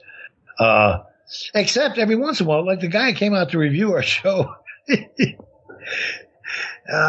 from the local television station. It was a guy named Regis Philbin. Never heard of him.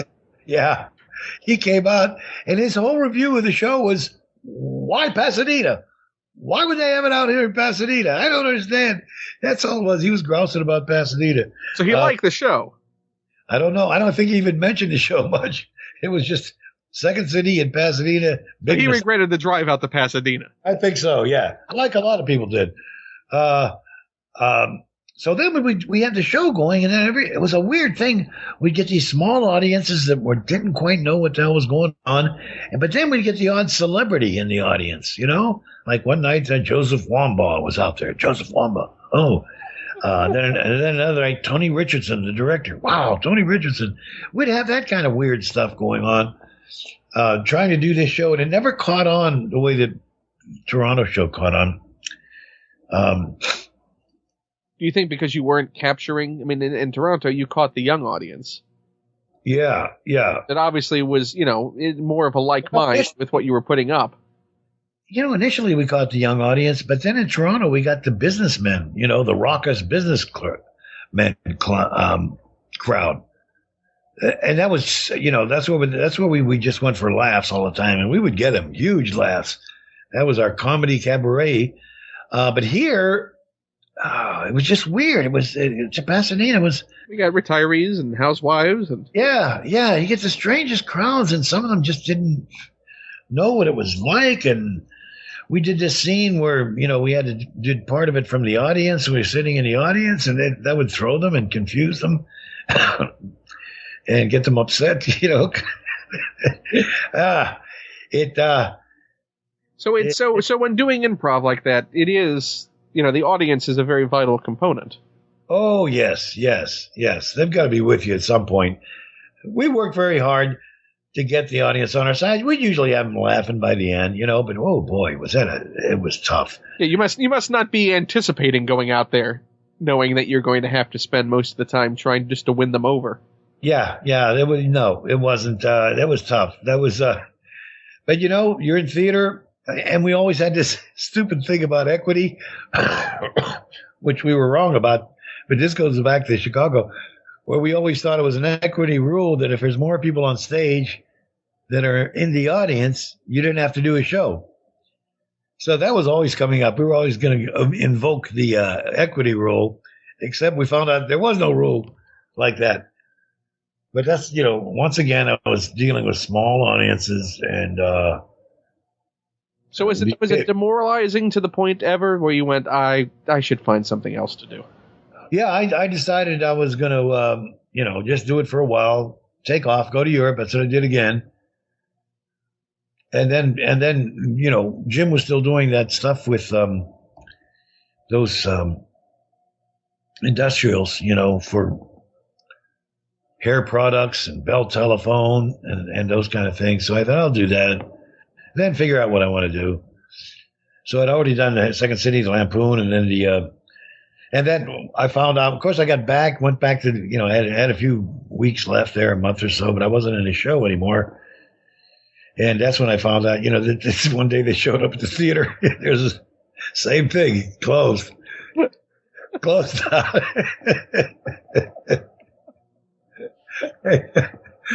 So there you go. But by then it was old hat. Yeah, by then, yes, he was kind of getting used to it. So, yeah, another one.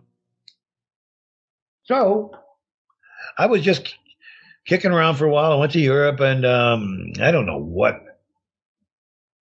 I think I wanted to go back to Toronto, so I asked. Well, why did at that point were you beginning to consider Toronto a home? Yeah, and I liked Toronto. I still liked it a lot, even though they didn't like Americans. But that's another story. But I did like it. Oh, hey, listen, Toronto was a great city to be living in then. In the 70s and 80s, it was vibrant. It was becoming a metropolis. A metropolis, yeah, cosmopolitan city that, as they like to call it, world class. It was going in that direction. They said it in almost a defensive way. Yeah. It's becoming more cosmopolitan. Trust us. It's getting there. We'll make it. There was an explosion of great restaurants. The theater scene was very alive, became very alive. A lot of stuff happening there. This is sort of the Young Street era. Yeah, yes. Yeah, it was really starting to boom. And it became the place to go, for a lot of people. Toronto just sort of, blossomed.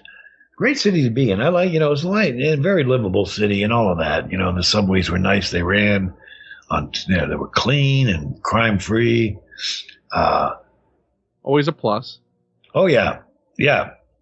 That changed later on, but so yeah, I like Toronto, and I love, by that time I'd really loved Second City, and Andrew needed a director again, so I came in to direct, and they were all willing to work and wanted to work with me, Dave and that cast, and so I came in to work with them. They had to do a best of show, put together a quick show, so we did a best of material thing, and while we're doing that.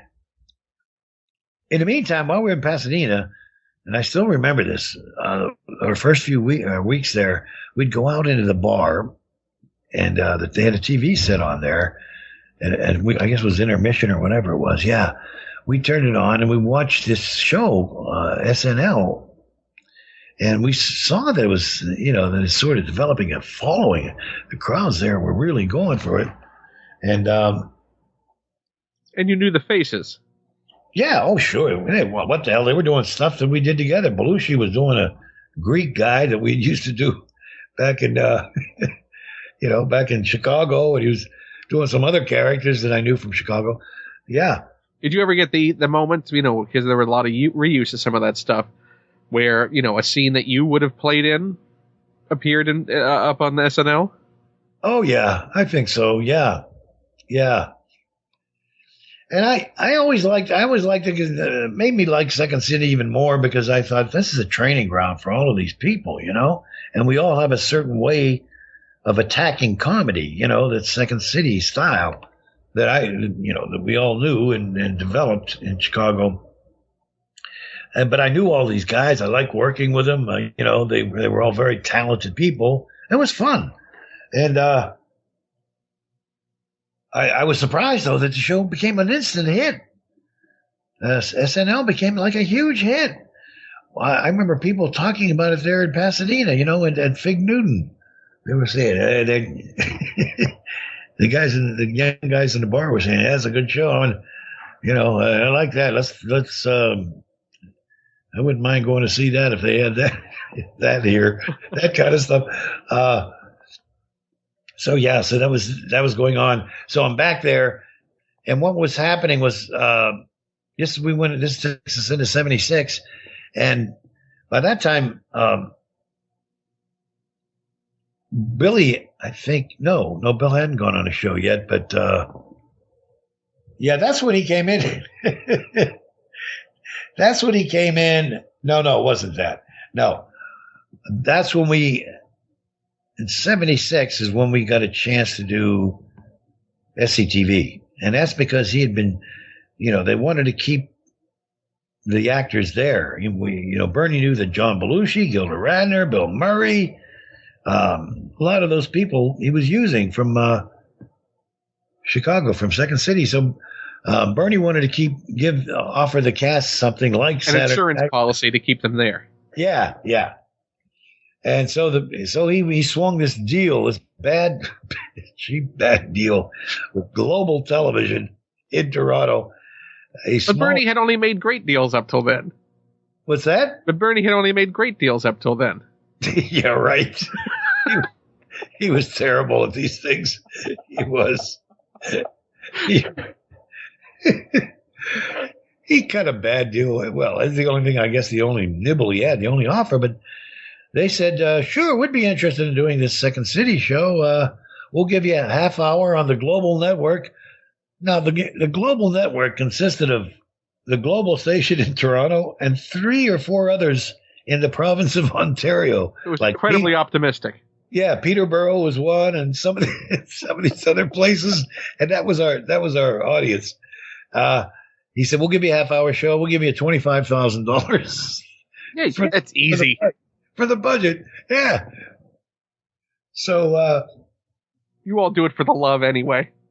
So Bernie said, okay. Because in Bernie's mind, he always wanted to just film the stage show. Just put cameras up in the theater and film the stage show. And, and he had tried it before. I did a movie with him earlier in Chicago that just tanked terribly. But, it never got made. They had to pull the plug halfway through. Anyway, he convinced them that we'd do something like that, and Jerry Applebaum, I think was his name. Anyway, so Bernie talked to Andrew. He said, we can keep the actors. I got this deal for a show here. So I was directing at the time, and they said so. And Bernie had worked with me, a lot. And he said, "Well, Joe," he said, Who? Let's get the cast together. Who do you want to use?" He said, "I'm going to put you sort of like give you a position on this thing, associate producer or something. I want your input on the cast." They were going to make the casting call, but I just and I said, "Well, the cast we got now, I like working with them." And that was Dave Thomas, that was Catherine O'Hara. I don't think Gene was in the show at that time, but I said, Eugene's good. Then, let's use Gene. Andrea was in the show at that time. Let's use Andrea. John Candy. Where the hell was Johnny at the time? Was he still in the cast? I think he was. Yeah, I think he was still in the cast. So we'll use John. And I said, and I'd like to do it if we get Harold Ramis up. I'd love working with Harold. Can we get him up here? Would that be a problem? Because he is an American, Did that seem like the longest shot at the time? Yeah, I think Andrew didn't know who the hell he was, Andrew Alexander, but Bernie knew him, and he knew how funny and good he was. And Bernie said, "Sure, all right, let's do that." Well, let's ask him anyway. And we asked Harold, and we told him the money we were making at $250 a week, and he took it. He accepted. It. Just came up to Toronto and enjoyed us, and we got that first show together. That cast. So what was your take on that initial brainstorming session of how it should be? Because everyone supposedly has their own take on who created what, who said what. You were in the room. Well, I was one of the ones that called the meeting to be in the room. Yeah.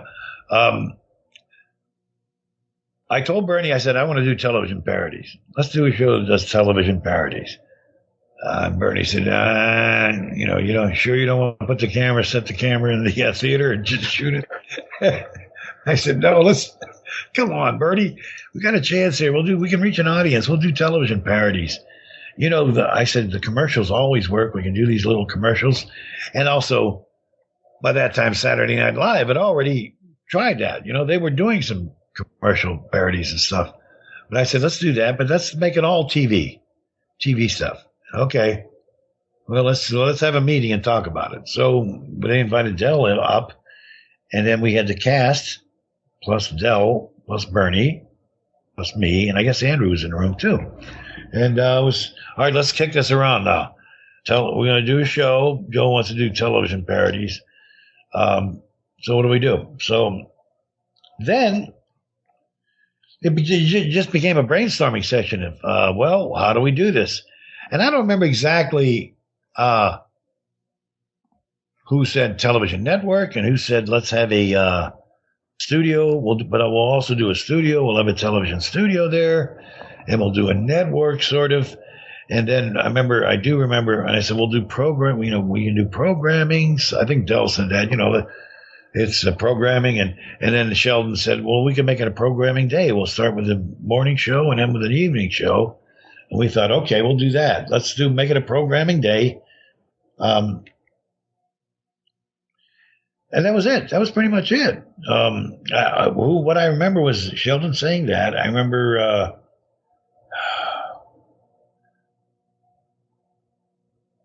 I'm trying to remember what else we said we'd have a television station, and then it was it sort of was a network too.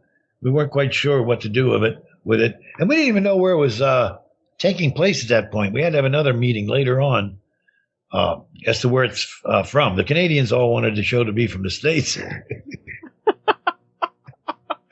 That was the weird thing. It's nobody wanted to be associated with Canada. And our cast, none of the Canadians wanted to have anything to do with Canada.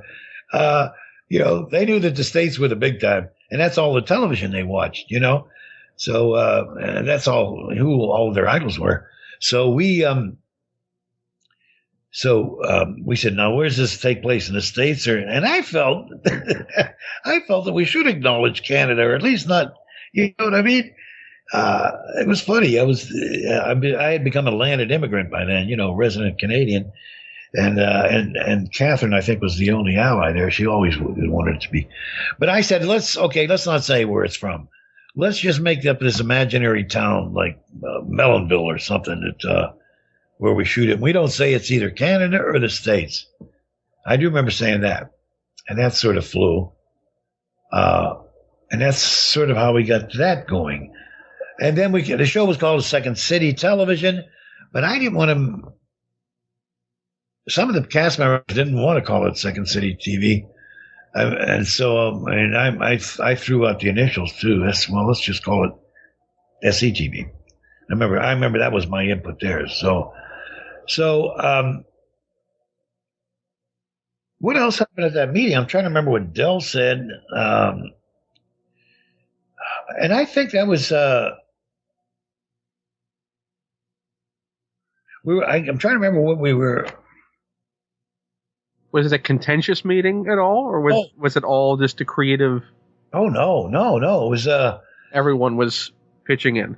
Everybody was happy we've got a TV show. We've got a TV show, and no, it was a good meeting, and people were just trying to come up with ideas about how we did it, and I do remember saying, but I don't think it was at that meeting, but I remember saying we should have some characters that reappear. We should have some station characters that I felt that because it was television, we couldn't just do sketches, unrelated sketches, sketch after sketch after sketch after sketch. I thought we had to have some kind of glue for it, and that would be sort of like the station stuff that was happening. We station characters. I think Harold felt that too. Your local personalities. Yeah, just some people there to populate the station. Yeah, so that we had a life going on. That's what we talked about. Now, how much of the show is us at that television station, and how much of it is us doing parodies? So we weren't sure at that point. We said we were going to do both, and so that's what we decided. We'd have these people there at the television station, and Johnny LaRue being one of them. And where did Guy Caballero come from? Oh, he wasn't there, I think, at the beginning. He was Mo Green was kind of like the guy in charge. But he was the station manager. Yes, but we didn't. The owner, we didn't. The president, whatever. We didn't have anything for that. Would be a disembodied voice. I would call up Harold sometimes as the owner if it was written in a sketch, and then call him up and bawl him out. Green, what the hell are you doing? That was just my voice, and then. And then it was later on we decided to bring him in. I think it was the second season we decided to bring him in as a regular character, Guy. Now, was that largely because of Harold's departure? Yeah. Yes. We knew Harold was leaving, and we had to have somebody there to sort of ran the ship. So how did that character form? Because it's quite an iconic character. Well, I guess ultimately, yeah. I listen, when I called him up, once again, I'd talk, Green, what are you doing? And he'd say, who's this? And I had to come up with a name on the spot. And, that for some reason, I always thought that gay caballero thing was fun. It was silly. We're just a couple of gay caballeros. But I called myself Guy Caballero. This is Guy Caballero. And you can actually see Harold sort of chuckling a little bit at that ad lib. But that was the name I gave, not thinking anything of it, So we had a name for this guy. His name was Guy Caballero. We sort of had a voice. And then so I had to kind of put him together. And I thought, well, who do I want to be? And then I thought of a strong, hard-hitting character was Lionel Barrymore. Maybe I had just seen Key Largo, that movie where he's wheeling around in this white suit. And this hat, white. He's wheeling around in that wheelchair. And I said, yeah, he's a strong character. I'll be like Lionel Barrymore. Nobody knew who the hell he was in our cast. I don't think at the time, but Or just because you were up for the late movie. yes, exactly.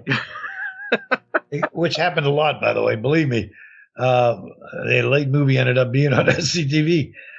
So there. Is it also a conception right off the bat that the wheelchair would be an affectation? Yeah, and that was Harold's idea. He says let's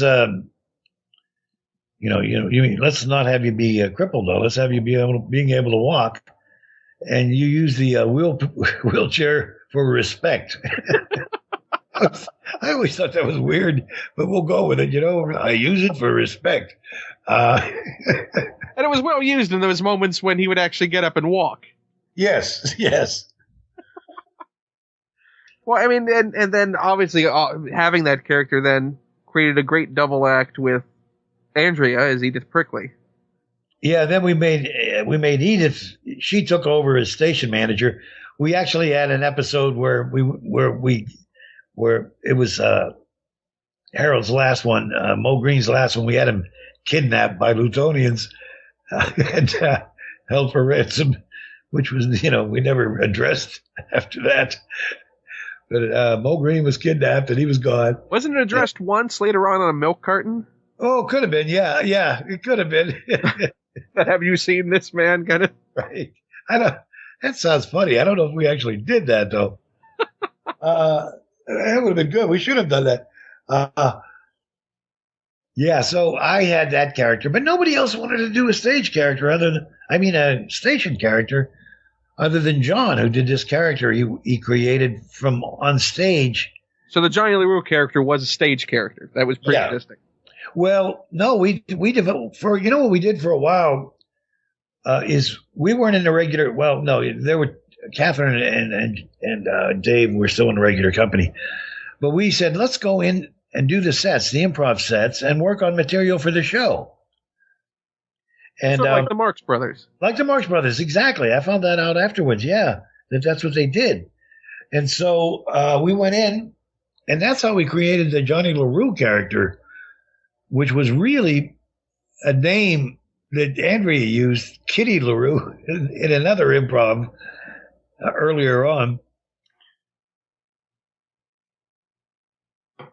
So we did some scenes with Johnny LaRue, backstage with LaRue and that kind of stuff. We kind of worked on that. But we sort of dropped that. Great dynamic with Guy Caballero. What's that? A great dynamic with Guy. Yeah. Always riding him. Yeah. Well, sure. We would improvise scenes where I'd come into his dressing room and fire him or put him on, notice or something like that. Or, and the Christmas special still stands out as an iconic, part of that dynamic and John's performance. I think it's great. His crane shot. Yes. Street Beef. Street Beef. The Christmas show was also one of my favorites because we actually got into a Hollywood kind of fist fight, me and Johnny LaRue, where I ended up on the Christmas tree, knocking the Christmas tree over.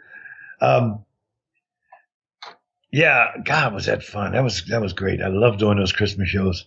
But yeah, that turned out pretty funny too. That concept. So what was the struggle then launching into a $25,000 show budget? Oh boy, yeah, that was right off the bat, we pushed the envelope on that one. They had to spend a little bit more than they wanted, and that was still doing it pretty cheaply. You could tell from those early shows, sets and everything were pretty bad. But we'd have to submit the scenes and stuff like that, and they'd say, "Oh, I don't know about that." And how many shows would try and do Spartacus on $25,000? Yeah, well, Ben-Hur, basically. Ben-Hur, it's not separate from Spartacus, Ben-Hur. That was the one. That was the big challenge. Ben-Hur was the one, the big epic. that was the one to say, yeah, something's got to give here. Yeah, that's the one where we shot it. We shot the chariot scene right on the road there by the TV studios with the camera facing up. And I think the trees had lost their leaves at that point. You could tell it wasn't in the Middle East. But yeah, that was the one that Andrew decided to go for more money on. Okay, let's try it, or let's see what we can do here. And Andrew, God bless his soul, he always did that when the crunch came, and we said we need this, we need that. He would find some way of getting it, and so,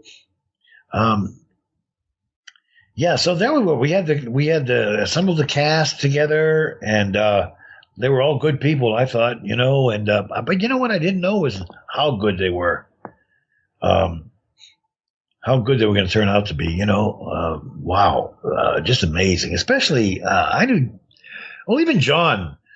At the time, even John, we used to kid him about on stage. John Candy he would sometimes disappear, on stage in a scene. You just certainly wouldn't pay attention to him, there was a certain dynamic was missing there, or dynamism, energy or whatever. I don't know. Confidence issue or an experience issue?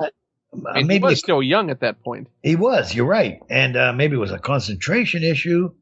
I don't know, but I don't think he was aware of how the audience was glued in on him. He was just because then he started putting on some weight. He still wasn't as heavy as he got to be, but he was putting on some weight.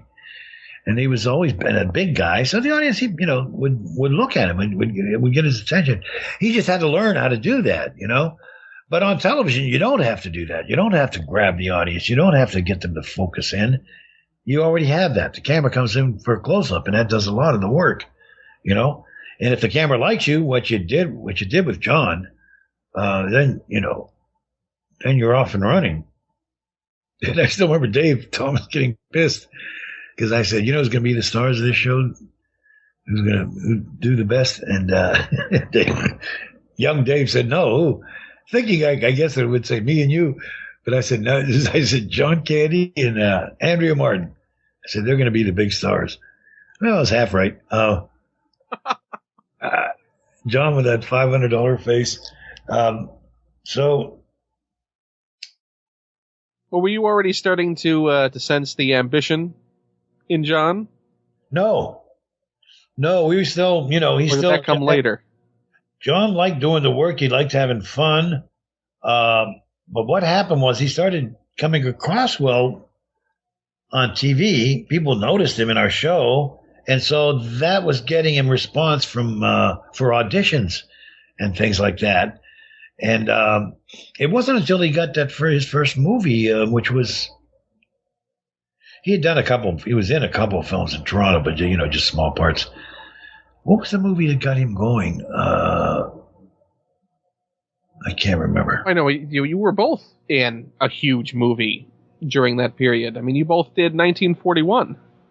Yeah, we did. I think that was Johnny's first American movie. I mean, what sort of led to that phone call to do that? Was that all a Danny and John thing? Was Stephen aware of you guys?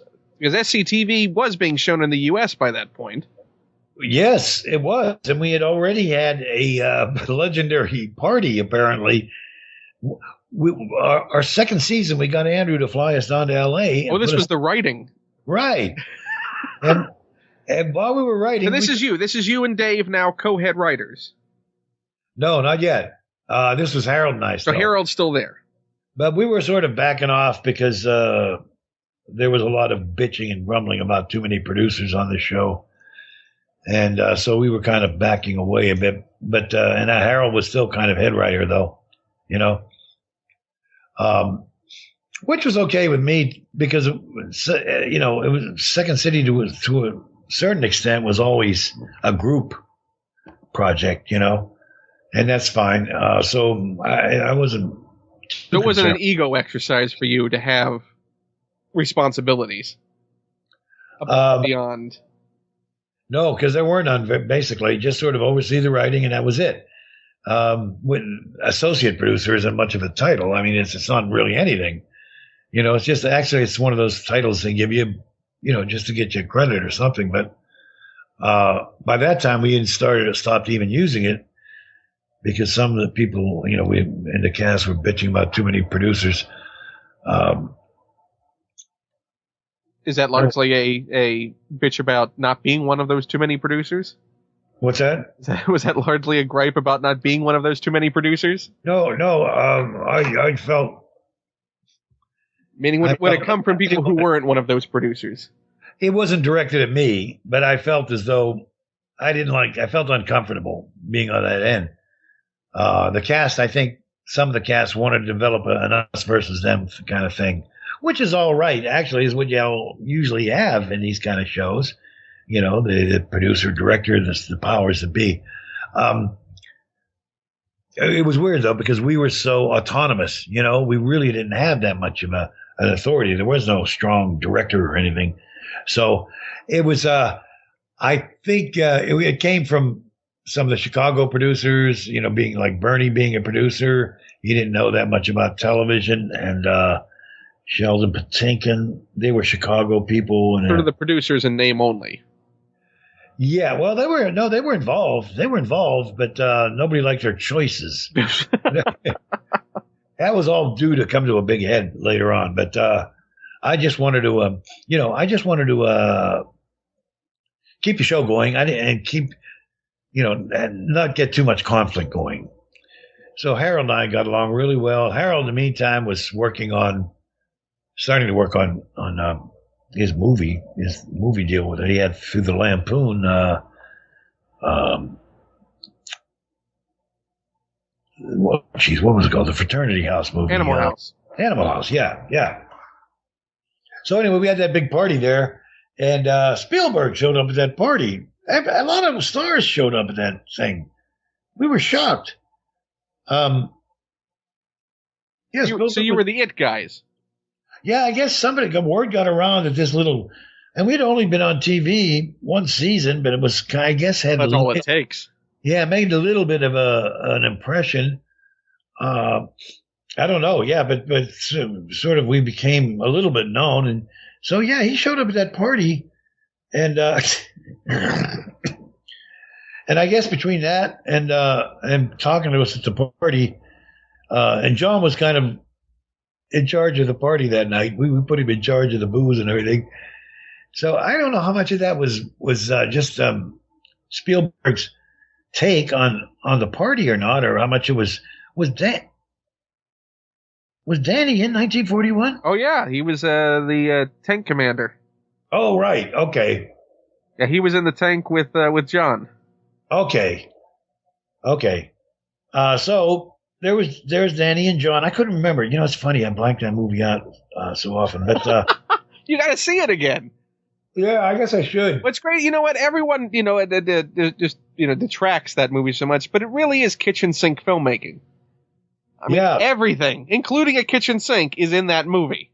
Yeah. Yes, and that's what happened. That's what happened. Stephen he didn't know the first thing about making a comedy. He did not know the first thing. And so he would I remember being invited into his trailer to look at some takes, to give my input on them. And I just had a small part in the movie, but I thought all of a sudden, what the hell, I'm in there with Steven Spielberg and he's asking me for input. It was weird. It was strange, but he really didn't know anything about comedy. He was trying, and so what he was doing was throwing everything in. People were throwing suggestions at him left and right, and he was using all of them, plus all the stuff he wanted to use, and the stuff that was in the script, and that's what happened. I just remember at one point him saying he liked It's a Mad World. He liked that movie. Which is another kitchen sink comedy. Totally. You got that right. When he said that, it made me wince because I never really thought that movie was that funny. Never did. Some people. It's a volume business. Yeah. But for the amount of gags in it, for me, most of them didn't work. Just putting a bunch of funny people in a movie doesn't make it funny, I remember seeing there was a lot of disappointments. You'd see some characters in there and they wouldn't do anything funny. It was a lot of little set pieces that never really joined up, except, okay, now they're chasing each other again. Yeah. I've come to find out that some people like that movie, so I don't want to, I can't. Well, it's all a matter of personal opinion anyway, so it's no problem. Yeah, Like, but for not a your cup of comedy, tea. I would never use it to base a comedy on. I just, you're absolutely right about Kitchen Sink. He also didn't know what the hell he was doing. Stanley Kramer never made a comedy, I don't think, before that. And all of a sudden he wanted to make a comedy. And so, well, what do I do? It was one of those things. I know what I'll do. I'll just hire as many funny people as I can, and that'll make a good comedy. Which is it's a large part where that thing stands. It's the fact that you go, oh, look, there's everybody in that. Yeah. And once again, when I saw the movie, I saw it in New York, I think on Times Square. I remember being disappointed. There were all these funny people like Jonathan Winters, who I loved, and Sid Caesar, and all these people that I liked, and they weren't, to me, that funny. They just the scenes they were doing weren't that great. And then some of the other scenes, just the comics that I didn't particularly like to begin with. Well, my thought on 1941 is that is best summed up in sort of his sort of lack of trust in the audience in the comedy. Yeah, was that when you have the scene where the couple are making love in the bomber that's on the airfield. Yeah, and Stillwell is giving a speech. Yeah, and they release the bomb. Instead of letting that, and that starts rolling on the tarmac towards where he's giving the speech. Instead of letting that sit and sort of that, Hitchcock bomb under the table fashion of the audience knows it's there, Steven kept cross-cutting. So you show the bomb, you show Stillwell, you show the bomb, it's coming, Stillwell, so back to the bomb. All right. Instead of letting there be some element of surprise when the bomb punctuates is going, there will be no attack here. Right. Not having a confidence in the gag without having to overplay it. Well, you got me at a disadvantage here because it's been so long since I saw it. I'm giving you an incentive to watch it again. Exactly, yes. I vaguely remember. I do remember being at the Long Beach airport shooting some of that stuff with Steven and him telling the extras, okay, now I want a real big reaction on this, a real big Animal House type reaction. So... So right there, I thought, oh, Steven likes Animal House. He's impressed with that movie. But that was pretty much what he was doing, was just sort of using stuff that he thought was comedy, and was... Like a Frankenstein comedy. Yeah. But your turn in it is great. I mean, you have a lot of nice moments in that. Oh, he let me improvise a lot of that. And so that was good. And I got a nice write-up from Pauline Kael, not me personally, but she said she wished that whole sequence, there was more of a movie. The whole movie was the USO sequence. That turned out pretty nicely. He let me improvise. And how long did that take to shoot? Well, we were just supposed to, I think it was one day we were scheduled to do it, 1 day or so, or 2 days maybe at most, but it turned into like 2 or 3 weeks. A mini epic. Yeah, just because he was, feeling his way around. But that was also, a lot of this, I'm sure, is a function of this is Steven at his height of no one, he's the golden child. Yeah. So give him everything he wants. Oh, totally. And so I found myself,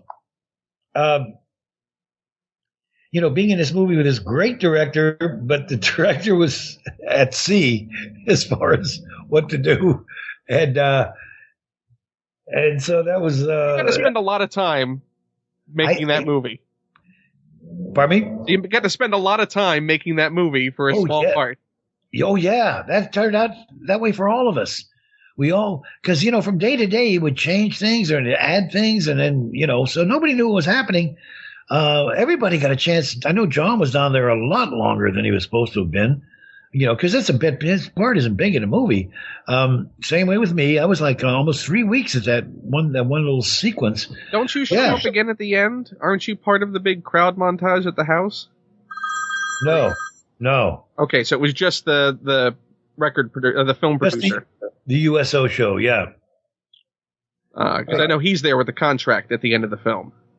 Right. Meyer Mishkin? Yes. Right. I still remember that name. Yeah. um, yeah. So that was Out of curiosity, I just did a documentary on him.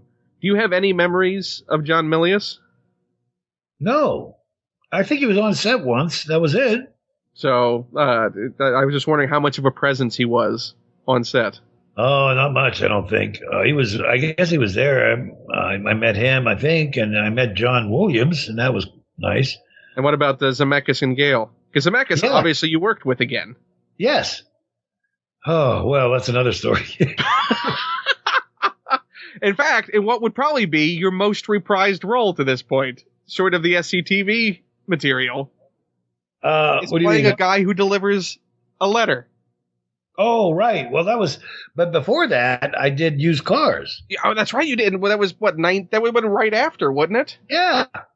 Not only that, let me tell you something. I did Used Cars. They called me down to do Used Cars. I think John Candy was supposed to do it. Oh, yeah, and he had a problem. His agent signed him up for 2 movies at the same time. And so he was livid. Yeah. Well, yes, he got the way that worked out. So John had to do the other movie, and so he had to replace John. He brought me in, and so I went down there while we were doing Used Cars, which was Zemeckis' first feature. They had this big. Isn't it his second feature? Wouldn't I Want to Hold Your Hand his first? I don't know. Maybe it could be. Yeah. But it was certainly a bigger budget than that. Yeah, it was earlier in his career. I thought it was his first, but you're right. Yeah, it may have been his second. But they had this big car chase scene at the end. It was really spectacular, and cars blowing up and all of that stuff. A wild. It was like a 40 or 50 car chase scene. It was a big vehicle, no pun intended, for Kurt Russell. Yeah. So about 2/3 of the way into the movie or so, 1941 was released, and that tanked so badly at the box office that all of a sudden Steven wasn't the golden boy anymore. All the air was sucked out of the room. Yeah. All of a sudden, he didn't have the golden touch, Spielberg, and so they cut the budget severely. In Used Cars, it was a huge budget slash. There went the big car chase scene at the end. It was gone. And so I was in a movie that was responsible for gutting another movie that I was in. Well, that was circumstantial, to be honest. You didn't have a role in that being. Yeah. Luckily for Steven, he had Close Encounters come out pretty quick, and you're right. That's right. Put him back on the map. Exactly, and that's exactly what happened. And Steven didn't do another comedy after that. Although it did take a few years for Zemeckis to recover. Yes, it did. Fortunately, for some reason, Used Cars kind of had a following, developed a cult following. It's still a legitimately fun movie to watch. Yeah. I mean, just Jack Warden's dual role alone. Yeah. Geez, I like working with him. He was great. Yeah. When was the last time you saw Used Cars? Oh, that's been a while too. Shit. I don't know. You'd have a film festival of your own movies. Yes, you're right. And then, of course, after I was doing SCTV, it was after SCTV that they called me in to do that Back to the Future thing. That little thing in Back to the Future that the Back to the Future 2, the Western Union Man. Right, which it's got me on Family Guy 3 times now. 3 times. Well, got you on Big Bang Theory too, right? No. Didn't you? Huh? Didn't you do Big Bang Theory doing that as well? It was a gag related to it. Sorry. That could have been, yeah. But it's now a part of pop culture. I know. It's weird. They called me in. Seth MacFarlane called me in just to do that, and then he called me back 2 more times to do it. Once as an Italian priest or something. I guess he just liked that little scene in the movie. But you deliver it so well. well, yeah, there's a story behind that, but I'm not even going to get into it. That was the hardest thing. One of the hardest things I ever had to do, just physically for a movie. You know, it was very. It was in the pouring rain. Yes, it was in the pouring rain. It was in a studio inside. It wasn't even an exterior. It was in a huge studio. You know, we had all this dirt on the ground, which was turning into mud. They had all these sprinklers coming down. I had to drive an old car with a stick shift, which I hadn't driven in years. And I had to hit this mark, an exact mark that he had for me. And then, of course, Bob tells me, now look, we're going to have rain going. It's coming down hard. We're going to have thunder and lightning. He says it's going to be loud, really loud. So you're going to have to really get over that, talk over that, project. And I said, okay, I will. So when we did the scene, I finally, was able to get the car up there to the marks and everything like that. I get out. They started, are you Marty McFly? And then Michael Fox is going, yeah, I'm him. Well, I've got something for you. Well, what would that be? He's just speaking in a nice soft tone of voice. And I'm thinking, I look like an idiot here. I'm yelling everything to this guy. He's like, I'll ADR. Yeah. Yeah, he didn't do it at all. And of course, Zemeckis didn't want to stop everything and say, Michael, could you project a little more? Or conversely, Joe, we'll do it in ADR. You can calm down. Yeah, right. Exactly. So how many takes? Because not only that, I mean, you had to pace a rather long walk up to him after parking too. Oh, I'm telling you. And listen, I knew this was a Back to the Future too. I knew how huge that movie was. Yeah, so, this is the closing scene that sets up the third one. Yeah. Yeah. So it was very stressful. It was so stressful. I got in that car and, in the gear shift, first, and then it was an old car and they had old windshield wipers on it. So there's this rain coming down and the mud coming up and I could hardly see through it. Plus I had to, first time, when they said action, naturally I put the car in gear, but I wasn't able to, it stalled out on me. And I thought, oh my God, I can't, I cannot have a problem here. So fortunately, on a second take, I was able to get it started. I could hardly see where the hell I was going. I didn't want to run over Michael Fox. That's true. That was my fear. I thought I'm going to hit Michael Fox. I'm going to be on Entertainment Tonight. Yeah. Yeah. So I finally, I made the turn there and I saw him and I hit that mark. I don't know how I did because that's always very hard for me to do in scenes where I'm driving and they give me a mark to hit, to hit it exactly. But I guess I was able to do it. But then I had to get out of the car very quickly, unrealistically quickly, because you always do that in movies. You never see people get out of the car at their regular speed usually. You always see them getting out faster, so it's... Yeah, they leap out. Right. Because it's boring to watch someone get out of a car. It takes... It's going to take, brace themselves. Right. Exactly. So I had to whip out of that car, run up to the line exactly, hit that spot, the light, and then deliver the lines. Oh. And then be thrown in that first take when Michael's mumbling. Yeah. So you're right. That registered with me. I thought, he's going to cut this thing, but I had to keep going. I think I did it in 2 takes. I think it was just 2. I can't remember doing a lot of takes. I would have really been, because he did it in 1 take. At least the first part of it, as I recall, the car pulling up. Yeah, there's no cutting until you think you come in close. Yeah, just like a reaction shot from Marty. Yeah, yeah. So we did it all in 1 take, like the master almost. Yeah, and then I think he did. Then he did the pickups or whatever. But oh man, was I worried about that? Michael J. Fox and. Yeah, and so when he starts talking in my mind, it just, I'm trying to do the character and keep the dialogue going, but I'm thinking to myself, he's going to yell cut. He's going to yell cut. Michael's just sort of whispering to me almost. Well, is that when the improv training kicks in and you're like, just keep going? Yeah, yeah.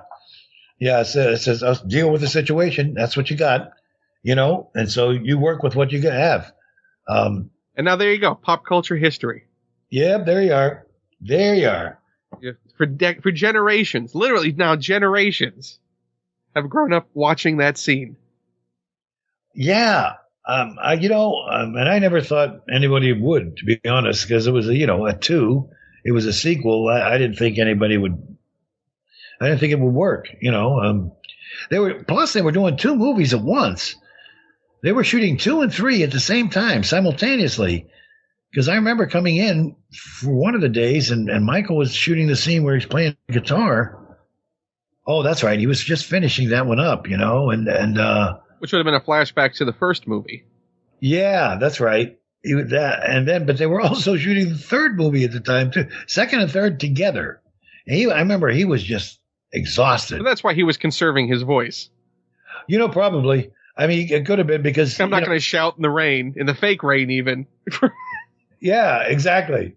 And he was also doing that TV show at the time. Oh, that's why he was splitting time with Family Ties still. Yeah. So just a nightmare. So he wasn't just for you to come in. He wasn't going to give up his health. Yeah. He was. I could tell he was working hard. He was really working hard, and that's another reason why I didn't want to screw it up. Or run him down. Or run over him. Yeah, that would. Both would have been detrimental to the film. I'm telling you, that thought flashed across my mind as I was driving that old car with the bad windshield wipers. I thought, I can't see anything in this thing. And the faulty brakes, which you would have learned on take number 3. Right. That was when you were trying to roll down that incredibly hard to roll down window to scream, "Get out of the way." Horn doesn't work. I remember that was another thing. You remember because it's a stick shift. You have to disengage the gears, make sure they're disengaged as you're doing that extra fast, lightning fast exit from the car. That would have been horrible to be doing that scene and see the car creeping up on you. Yeah, well, it's funny you mentioned that. If you ever decide to see a movie called Speed Zone, I think it was called. Oh yes, that was the Cannonball Run. Yes. Yeah. At the Cannonball Run 3, it would have been, I think, isn't it? Yes. Yeah. Oh, geez. Oh, boy. I've seen it. Well, if you look at the end, there's they have a bunch of the outtakes from the movie, and one of them is a scene where I'm in a car. Oh, what's his name? Max Headroom. Guy played Max Headroom. Canadian guy. Matt Frewer. Matt Frewer. We were in the car together, and I think Matt was driving. But anyway, we had to stop the car, leap out of the car right away, and go up and approach somebody. And so we did that. We stopped the car, leaped out, started to approach the guy, and then noticed that the car was coming at us. The empty car was coming right at us. And we tried to go over and stop it and get to the brake, but we couldn't. And it just rolls down a hill and hits the camera, knocks it over.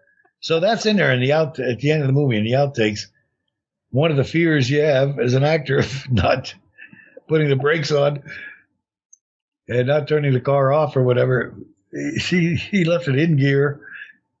Anyway. And you're like, you know what? You should have asked me how to do this. Yeah, exactly, right. I should have been driving. Well, what's nice is, much like Brian Murray, you've become this sort of presence in a lot of films. Yeah. I mean, a tremendous amount of films. I've been pretty lucky, actually, when you think of it, because most of them were okay. A lot of them were decent. Ones that people are still watching. Yeah, that's good. Same way with Stripes. Had a nice little part in that. And nice to be, reunited with Harold and Bill and John. Yeah. Yep. I mean, at a certain point, do you look forward to those sort of reunions? Oh, all the time. Sure. Oh, yeah. I love it when we get back together. The only problem is we're not the same. Well, you're still the same. In some ways we are, in other ways we're totally we're old men. Let's face it. We're old men doing this stuff. Yeah, but now you're the perfect age. You can still play Guy Caballero. That's true. I still could play Guy Caballero. He was based on an older character, Lionel Barrymore.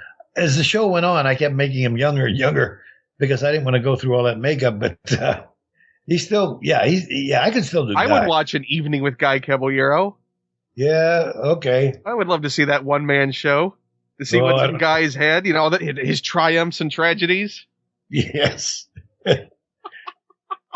His early beginnings from Panama or whatever that way. It was South America. I can't remember where in South America. Maybe that's part of it. He can't remember either. Yeah. Something Latin. But there was supposed to be some Nazi ties there along the way. I'm sure that's what funded the station. Yeah. We never clarified that too much, but that was always kind of there. Just at one point to deliver his big soliloquy, he gets up out of the chair and starts pacing. Right.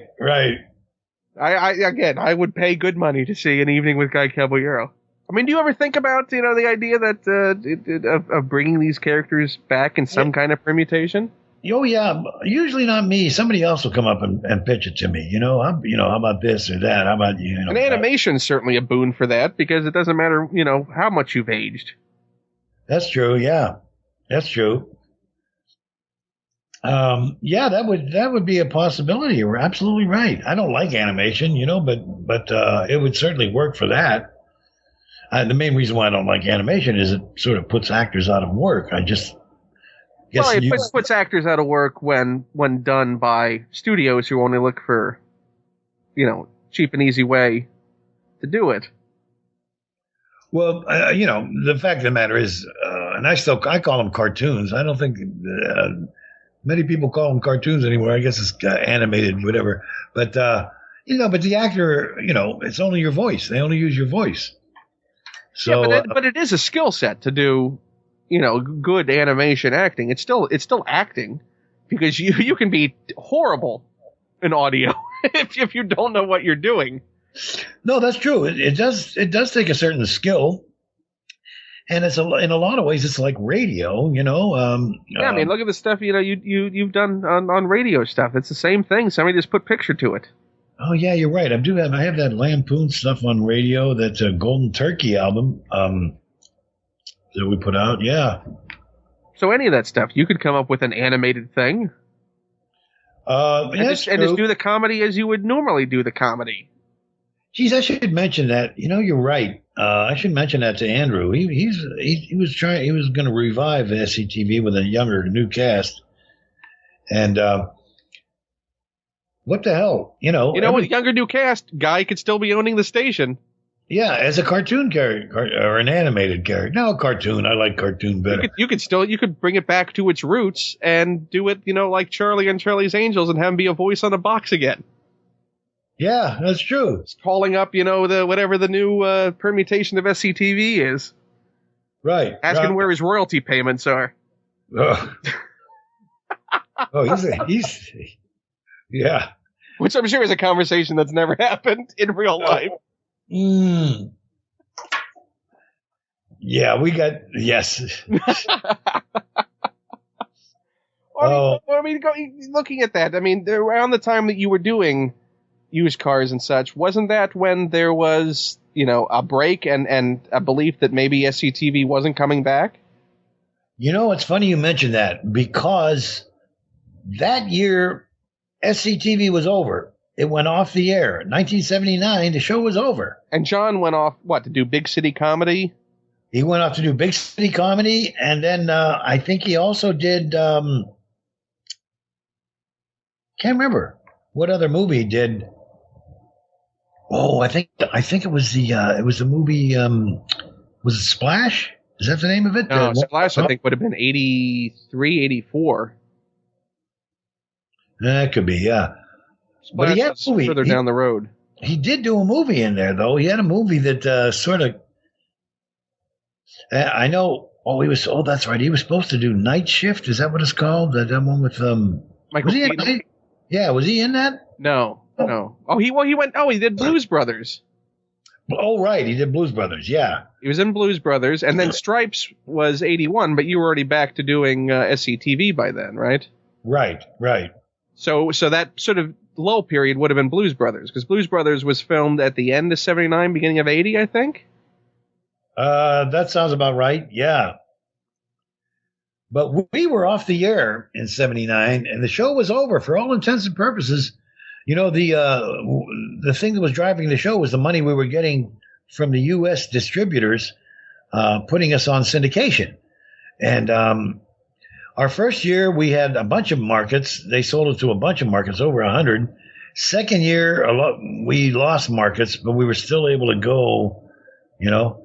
Third year, didn't have those markets, didn't have enough to put a show together. And so basically that was the end of the show. We had a meeting, you know, and they said, you know, we talked about it with the producers and the producers, one of the producers, I remember Lenny said, you know, but we can keep it going if you guys take a little bit less in salary, but get a piece of the show. And everybody said, no, we don't want to do that. It sounded like you were being paid a lot by then anyway. Hey, no, we were getting some money, but it wasn't great. But it was a steady paycheck. And it was a show that we liked doing. I thought we all liked doing. Apparently, nobody cared that much. Everybody went on after that. It was weird, you know, like and Catherine and John and Gene, they went on to do different projects. And it was like, yeah, okay, SCTV, 2 years, we did it. But in that year, interestingly enough, we did that show called From Cleveland.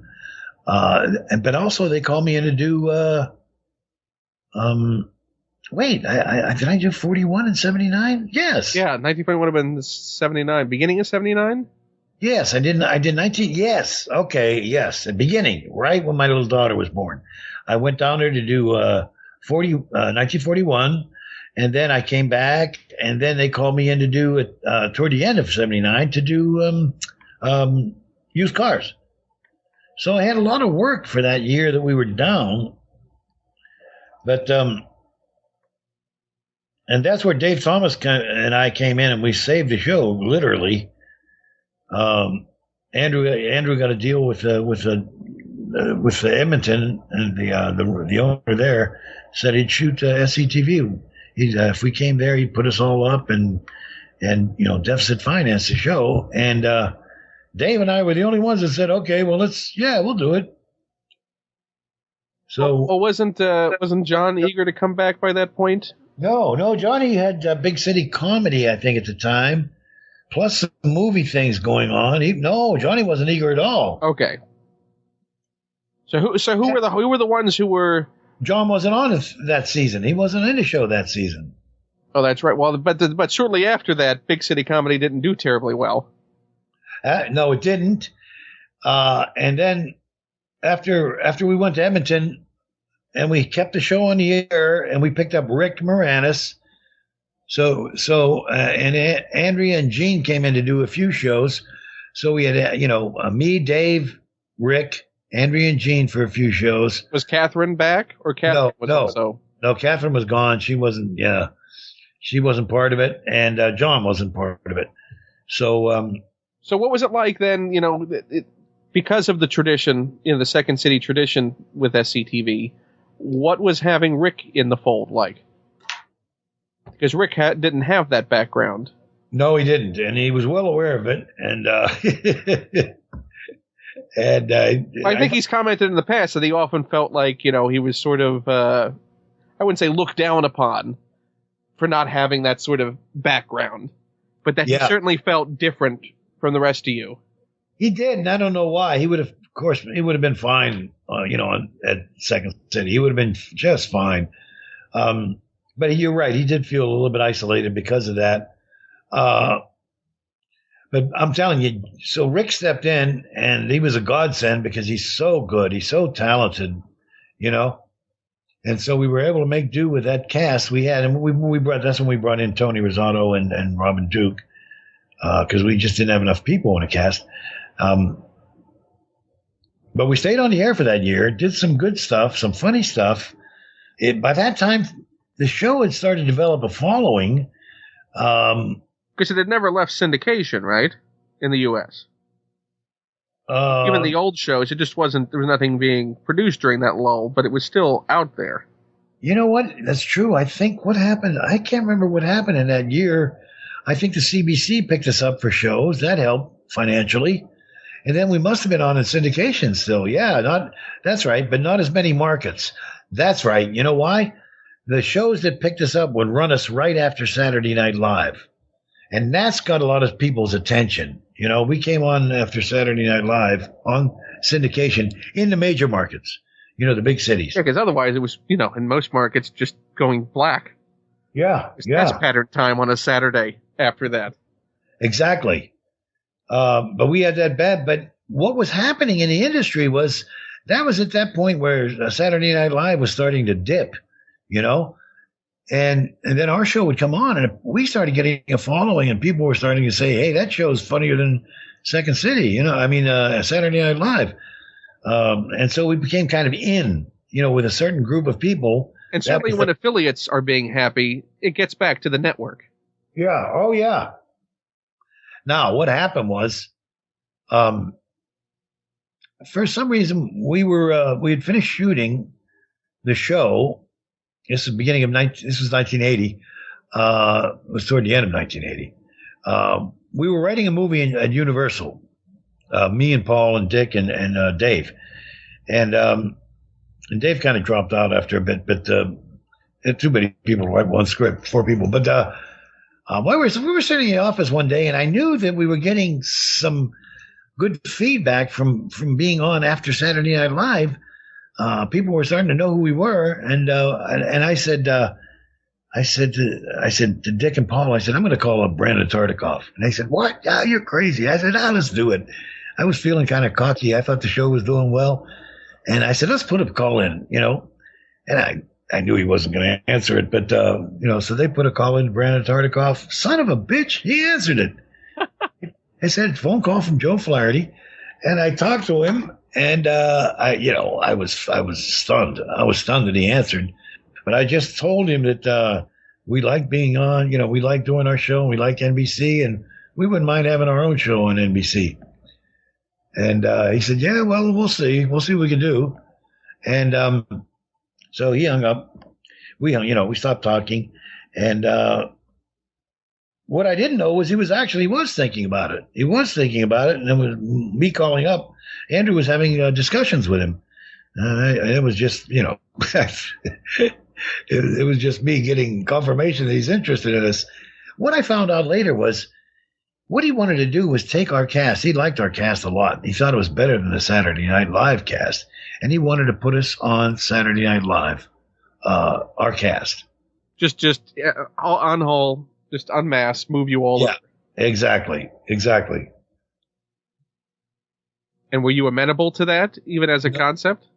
Honestly, I would have done it. There may be 1 or 2 of us would have done it. The rest of the cast didn't want to do it.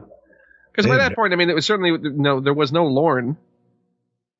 No, that's right. Yeah, that's right. I think Lorne. That's when. It's not like you would have butted heads on that front. You're right. With Gene Domanian, we would have had a problem, though. We would have had a problem ultimately with NBC because they would have wanted a strong director or producer. You know. Yeah, and you would have been in the same building with them. So yeah. You would have had executives coming down. Constantly. You're right. And they never wanted to come up to Edmonton. They never, you know. Well, prior to this, I want to hear your side. I've heard Dave's side of this about the disastrous SNL audition. That you, John, and Dave had. Okay. Yeah. That's when Chevy left the show. We were doing the show. This would have been 1976. Yes, but we were doing SCTV at the time. We had just started doing SCTV, but he came in to see us. And so, wait 1 second. He came in to see us. Well, we got word that he was coming in to look at us. And so we knew what that was. We knew Chevy wasn't there, and it was basically an audition, although he didn't say that. as happens, improv doesn't work well usually in an audition setting. Well, but not only that, he didn't even show up on time, right? I don't remember. He could have been late. Yes, he could have been. I think according to Dave, that he kept everyone waiting. He didn't show up, so the improv got pushed back later and later, and the audience was getting restless. That could have been. You know what? And then he sort of made his entrance. Yeah. Now, see, I was sidetracked by the fact that I had ripped my pants, and and the back of my pants was open. It was wide open. And it was a night of full frontal comedy for that. Exactly. I didn't have another pair to jump into, so I had a split pair of pants up the rear. So I had that to contend with. But yeah, I think you're right. I think Dave's right. I don't remember that. I just remember doing the set. I remember playing a Roman emperor in one scene. It just tanked. They all tanked. Because we were too self-conscious, we knew you were auditioning. Yeah. And so we weren't freewheeling. We weren't doing what we normally do in the set, which was just have fun and, Who do you think was the one who wanted it the most? And was therefore most off-put in their sort of mindset because of it? Oh, I don't know. I think we all wanted it. I think we reacted in different ways. I was disappointed. Dave was pissed. Do you recall at all the insult that John levied, that Lauren levied at John in sort of the after audition? Yeah, we did the show, I think, and then we went upstairs to meet Lauren. And of course, that was like, big deal, huge deal. And, something happened. What was it? Here's what I remember. I do remember us saying, Lauren, we have a show. We do have a television show on. Maybe, you could take a look at it. We were kind of proud of it, even though I think it was just our first season. And he said, no, he said, it's a Canadian show. He said, I think I know what it is. So he refused to look at it. Because it was Canadian, him being Canadian, of course, not expecting anything. But once a Canadian leaves, they're not Canadian anymore. Hell no, you're right, absolutely. No looking back. Yeah. He was trying to ferry more of you out. I didn't mind it. I just, once again, I had the split pants in the back, and I knew the audition bombed. So I was just going upstairs to meet him. I didn't think he was going to take anybody from the cast. But it was just meeting him and then hoping maybe he would say something like, all three of you guys are great. I'm signing you up, but that never happened. He just chatted with us for a bit, then asked us if we had any suggestions for who to replace. He was going out looking for someone to replace him. So, my understanding from Dave was that essentially he dismissed John's prospects. Candy? Yeah. Sure. Oh, yeah. Well, you know what? I don't remember John. I don't remember John there. I guess he was there. I guess Gene was there. But John's reactions, I don't remember. I do remember Dave was seething. I think Dave said that you largely just went, you just wanted to get out of there. Because obviously you had pants to change, too. You were just more interested in getting out of there. Yeah, we bombed. We did a terrible set of improvs. My pants were ripped. Night's over. Yeah, I knew that was it. You're right. I wanted to get out, but I did want to meet him, say hello to him. And that was it. That was so SNL certainly was a thing that loomed. So just being offered that as a prospect was, at least until you thought about it, enticing as an offer. Oh yeah, it was sure. He was still running it. The show was still going well, reached a huge audience. Everybody, oh yeah, it was the show. It's still sort of. I mean, you certainly saw everyone that you worked with get catapulted. Yeah. Into very mediocre film careers, but yes. Well, even Brian did a season. Yeah. He was there, though, when Lauren wasn't there, I think, right? No. He was during Lauren's last season, the 5th season. Okay. That was after Danny and John had left. Right. Because he was doing Update. Oh, okay. At that point with Jane. Right. Oh, I don't remember that. Really? So, yeah, he did the final season. Okay. Wow. See, I didn't watch the show much then for a couple of reasons. One was, I watched it even less after we got snubbed. Lord. And then I secretly, well, even not so secretly, wanted to see it bomb. Those later. You must have been delighted every time you saw a Saturday Night Dead headline. Yeah. Oh, yeah. Yeah. Particularly by that point that those were appearing, you guys were, as you said, in the works to bring SCTV onto NBC proper. Right. And I still remember us. Like Hail the Conquering Heroes. Well, NBC said, okay, we're going to work a deal with you. We're going to have you guys on. Now, they gave us a bad time slot. We came on after Carson. It was after Carson. So Carson, it was on Friday nights, wasn't it? Yeah, and Carson went till then he stopped doing Friday nights, and then Tom Snyder came in. But he used to do his show used to be an hour and a half, so 11:30 to 1. We came on at 1. It was a bad time slot. It was really not so hot. And I still remember though that I got the call from Andrew. NBC wants to do our show. And it was like, whoa, yippee, woo! And I was so happy, NBC. Now we're gonna be on network TV, and you wouldn't believe it, but we had to pull teeth to get some of the people to do the damn show. It was, Gene came aboard immediately. We had the Edmonton people anyway, Rick, Dave, myself. But all of a sudden, Rick and Dave weren't interested. Well, by then, weren't they actually in L.A. being courted by CBS for a pilot? Well, by that time, they'd already done a season of Bob and Doug, and Bob and Doug had taken off, Which was only intended as Canadian content. Right. So the fact that it even aired in the U.S. and got any traction was a shock. Well, it was amazing. I mean, while we were doing the show toward the end of that first season, we heard that a member of Parliament called somebody a hoser on it,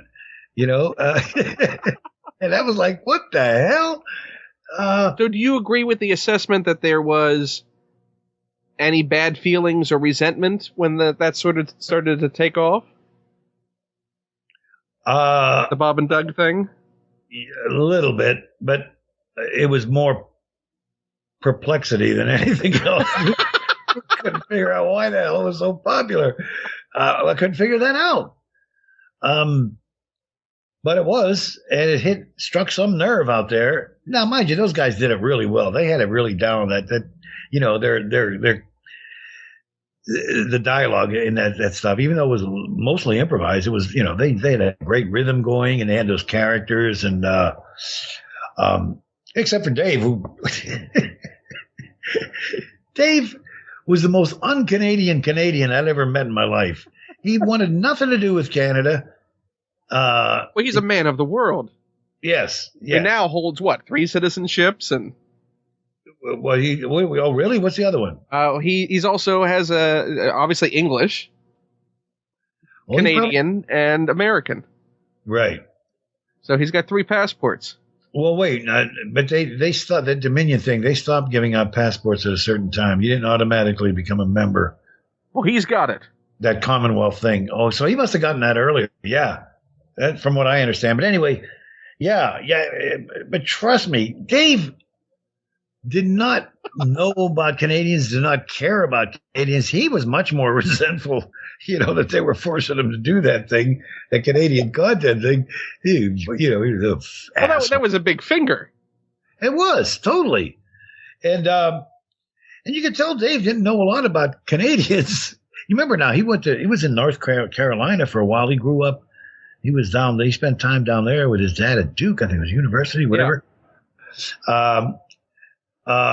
And so when it came time to be Canadian on that thing, somehow that Mackenzian beer kind of popped up. But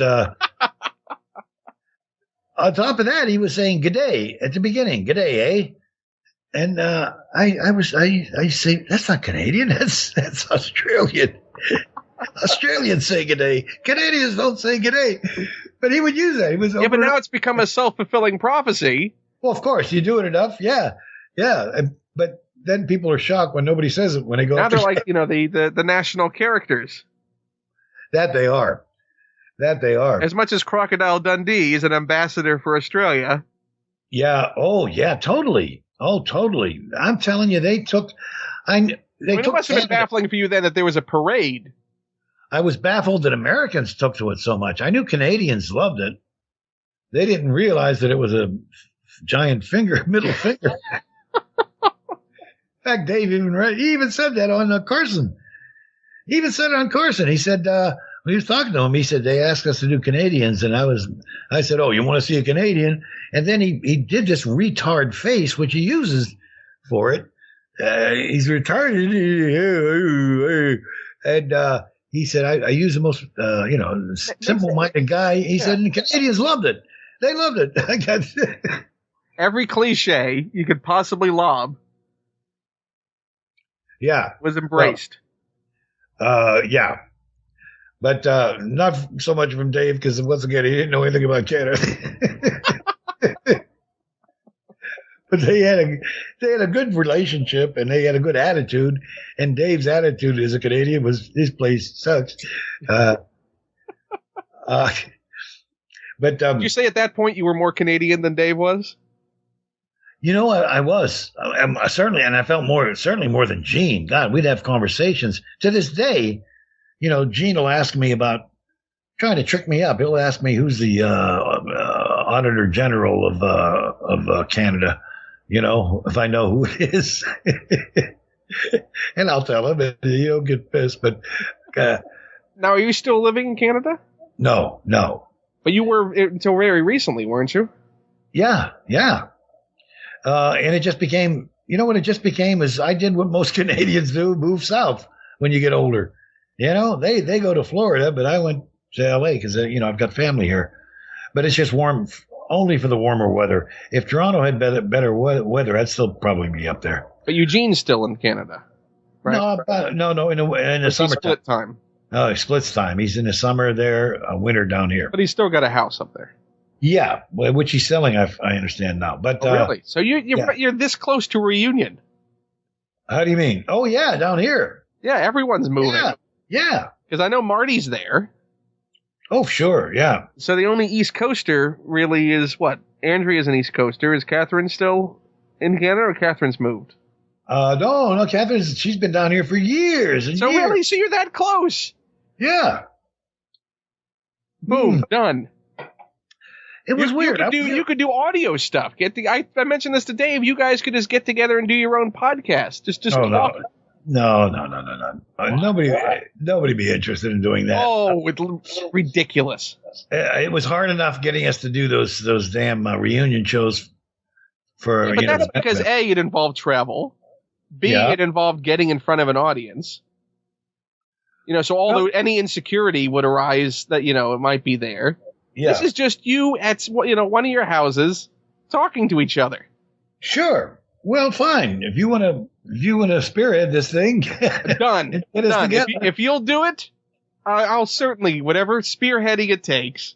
All right. I will head that spear. That really is a term I really shouldn't use again. I'll come up with a way of saying that. Okay, but I'm telling you, you're gonna bump into some good shields up there. Some of those shields are pretty strong when that spear comes their way. Yeah, but you know what? But you don't need all of them. We could do permutations. You could do one with Dave. You could do one with Marty. You could do mix and match. Let me tell you something. We had a chance. Andrew thought we did a. This is back in the 80s, late 80s, maybe early 90s. We got together for a little benefit in Toronto, the group. And of course, the show went through the roof. And and Andrew said, you guys could do Broadway. You guys could actually, people would come see you on Broadway. He said, and I said, hey, that'd be great. We should do that. And I said, why don't you go see who's up for it? Now, think about it. Doing a Broadway play, getting paid to do these characters that we do, in our sleep, getting that kind of exposure, and the money would be really good too, he said. It would be really good money. Why would you do it? I don't know, but guess what? Nobody wanted to do it. But nobody was on board. Well, then I guess there were a few. Were you on board? Yeah. Hell yeah. Well, there's one. See, so that's not nobody. Well, yeah. Let's just put it this way. There was a big stumbling block there with some of the characters. There was usually two or three that. Marty, you can't keep him away from an audience. Marty would do it. I think you mentioned it to Marty, and Marty would do it. Andrea, I know, would obviously do it because she loves stage. I can see Rick not wanting to do it. Yeah. Although it was in New York, and Yeah, you're right. I don't know though. I think by that time Rick pretty much was finished with the SCTV. I don't think it was an enjoyable experience for him. I guess I don't know. Well, I mean, he also had gone through some recent trauma in his personal life, so that time period would not have been a good one for him to be doing anything like that. Well, I think he only worked when he absolutely had to. Yeah. Although a few years ago, I talked to somebody that worked with him, and after I said, I mentioned that. I said, boy, that was terrible. I said, hey, has that mellowed him out at all? And they said, no, he's still an asshole. So there you go. I've had some very intimidating phone calls with Rick. You have? Only because Rick is, you don't have an expectation for him to be in his natural speaking voice. Right. When he's not performing. He's a very grave, solemn person. Yeah. Just initial, and he's very methodical. Yeah. And sort of sussing out a situation. Yes. And this is not, in any way, me talking ill of him. I'm just saying that it's an intimidating conversation if you're not aware of, he certainly likes to get, the facts of a situation and ask the questions. And, a small part of him, I think, knows that he's intimidating when he's, rather curt answers and. Yeah, I can see that. I can visualize it. Yep. But I had a very nice conversation with him, a few years back. Yeah. Around the time his album came out. Oh, right. That's right. His country album sort of discussed that. But and obviously, there's been some issues with him and Dave over the past couple of years. Oh, there have been. Yeah. A bunch of a bit of a distance. I wouldn't put falling out as the words out there, but some might describe it as. I think Rick just does his own thing. Well, I'm glad. To be honest with you, I'm glad. I didn't like those guys when they hung out with each other. I'm telling you, talk to anybody in the cast. I think Rick brought out the worst in Dave. As far as just tendencies or. Yeah, sort of that, that's sort of holding other people in contempt and,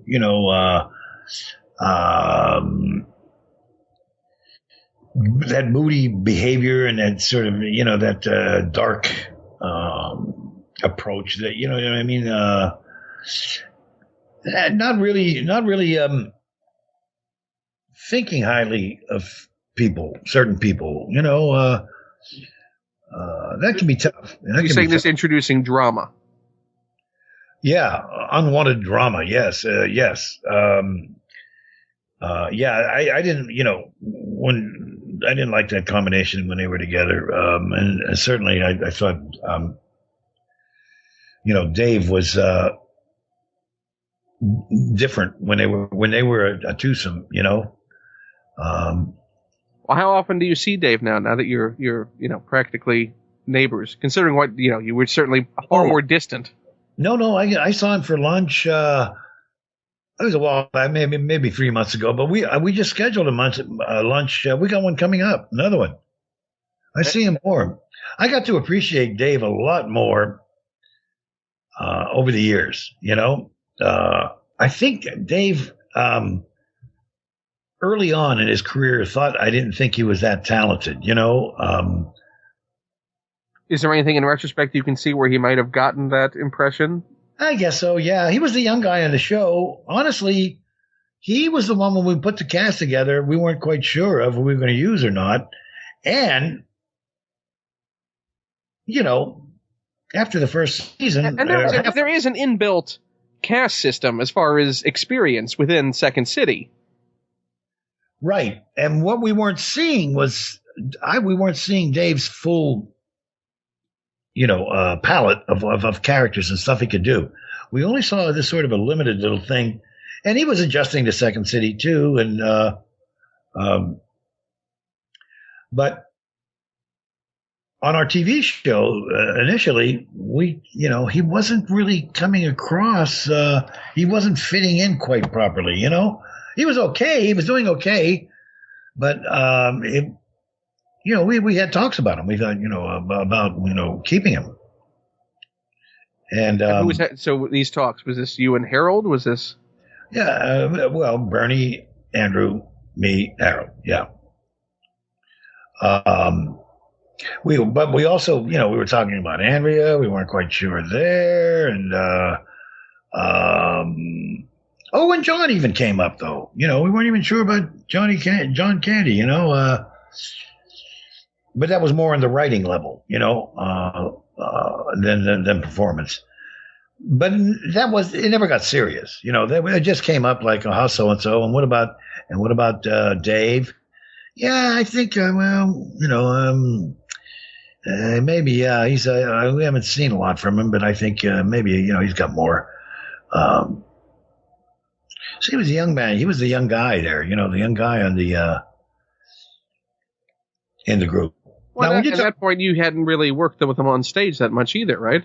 No, I directed him, and honestly, he was great to work with. He was very respectful of me, and which was great for me. I mean, he looked up to me for experience and stuff like that. But yeah, I saw him on stage, and I saw certain things. You know what though? His stage stuff was written. You always had that feeling that it was written, as opposed to just coming, organically, say, from an improvised scene. It was written, and it was different from most of the other people's stuff. And I don't know if it was like a Monty Python thing, or what. But all I know is, initially on the show, Dave, we didn't see a great deal coming from him. But by the time the show was over, and I got a chance to look at all his work and everything, and I was so surprised, and I was really, really happy with the stuff he did on our show. How much he contributed to it, a ton. We had that Bob and Doug thing. It kind of got in the way of some of that, but certainly there was the whole season that you were co-head writers. Yeah. Dave sort of always wanted to be be in charge.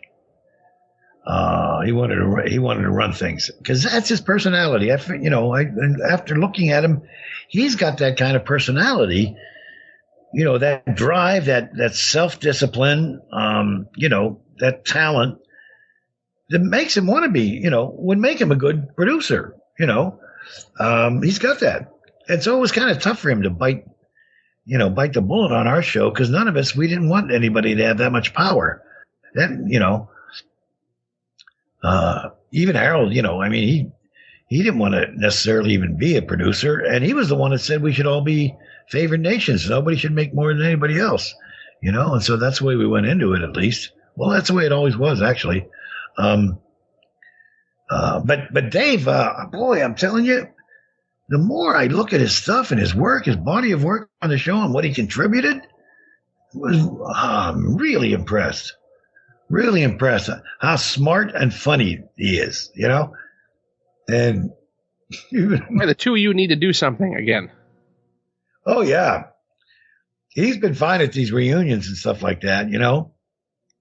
Um, when he's relaxed and just having fun with the cast, it's great, you know? It's just great. Well, when was the last time, what was the last reunion or get together, you know, where you all, you know, in front of a crowd sort of got together? Well, yeah, I think it was that 2009 SCTV reunion we had that we did. Yeah, it was for it was for Second City. It was a benefit. And that's the last time we got together. But Dave came in, he came in late for that, and he had some scenes that he had worked on, some solo stuff that he worked on. Bill Needle was one of them. It was a rant by Bill Needle, and so you're saying the fires haven't died in Dave? No. I was fine. He was, once again, I don't. And looking back on it, he worked with Rick so much on our show that when it came time to do a best of show, he had to sort of, you know, scramble to find stuff that he did with the rest of the cast. But there was stuff. I mean, there was stuff, and and good stuff. Good stuff he did. Once again, I think Rick and Dave, they had one foot out the door after that first season, you know. And so just as John Candy had one foot out the door. But it's still, it's, you know, it holds up as a remarkable season when you all were there. Oh, sure. Oh, yeah. You know, when the full team was there. Hell yeah. And you know what was great about it was Dave has a different sense of humor than I do. Everybody, you know, had their own humor, but I mean, it all complemented each other. You know, they complemented the show. His sense of humor, slightly different, well, different from mine. I had my sense of humor, and then Gene had his, but it was all good comedy. They had good comedy instincts, you know, and it worked. It really worked. And well, was there a reluctance as things sort of shrunk and contracted, you know, and eventually, you know, you're on Cinemax, and you know, it's down to basically you and Andrea. Did it feel like you didn't really want to let that go? By that time, I think we wanted to do one more, and we especially, yeah, and we were able to talk. We were able to get a nice salary from him, the best we ever got paid on the show. We got a big salary, and you know, well, for SCTV anyway. And we thought we would have fun. It would be a cycle where we just had fun. Let's just have fun this cycle. We don't have, you know, to deal with any problems or anything like that. And so Marty was on board, you know, and yeah, we thought we'd have fun. Turned out we couldn't have that much fun because there weren't enough of us there. The cast was so small. We were overworked. It was terrible. God, we were dragging ass all the time. Just me, Marty, Gene, and Andrea. That was it. So did you feel like it just became a death march after a bit? Oh, no, never got that bad because we still enjoyed not, you know. It was just more complicated to come up with scenes. It was just a matter of work and time, and overwork, you know. I mean, God, we just couldn't do it the same way. We couldn't be writing a scene and then being in a scene and then prepping for another scene. There was no time for you to write because you'd be acting, and there was no time to act because you'd be writing. That's what it became. It was just, oh God, it was, but at the same time, we were having fun in a sense that it was, I don't know why we didn't have NBC to worry about anymore. You know, Dave and Rick were long gone. Catherine was gone. Didn't John come back for a couple And of John, cameos? wait, for Cinemax? Yeah. I don't know if he did or not. He may have. He may have done a show or two. Yeah, and Dave came in for a show or two. And Catherine did too for the Christmas show. And that one was not our best Christmas show. We did, and so yeah, we didn't have enough people. We didn't have enough good, crazy minds to, to create a show like we used to have before. We were missing 1, 2, 3, 4 big talents, 4 really big talents. Rick, Dave, Catherine, and John. Yeah, that's a huge chunk to take out of a show. Even though Gene is very funny and good, Andrea's the same, and Marty is, Marty. Dynamo. Yeah, Dynamo. So, I mean, do you think that the show got a fitting send off? we didn't know at the time. It was weird.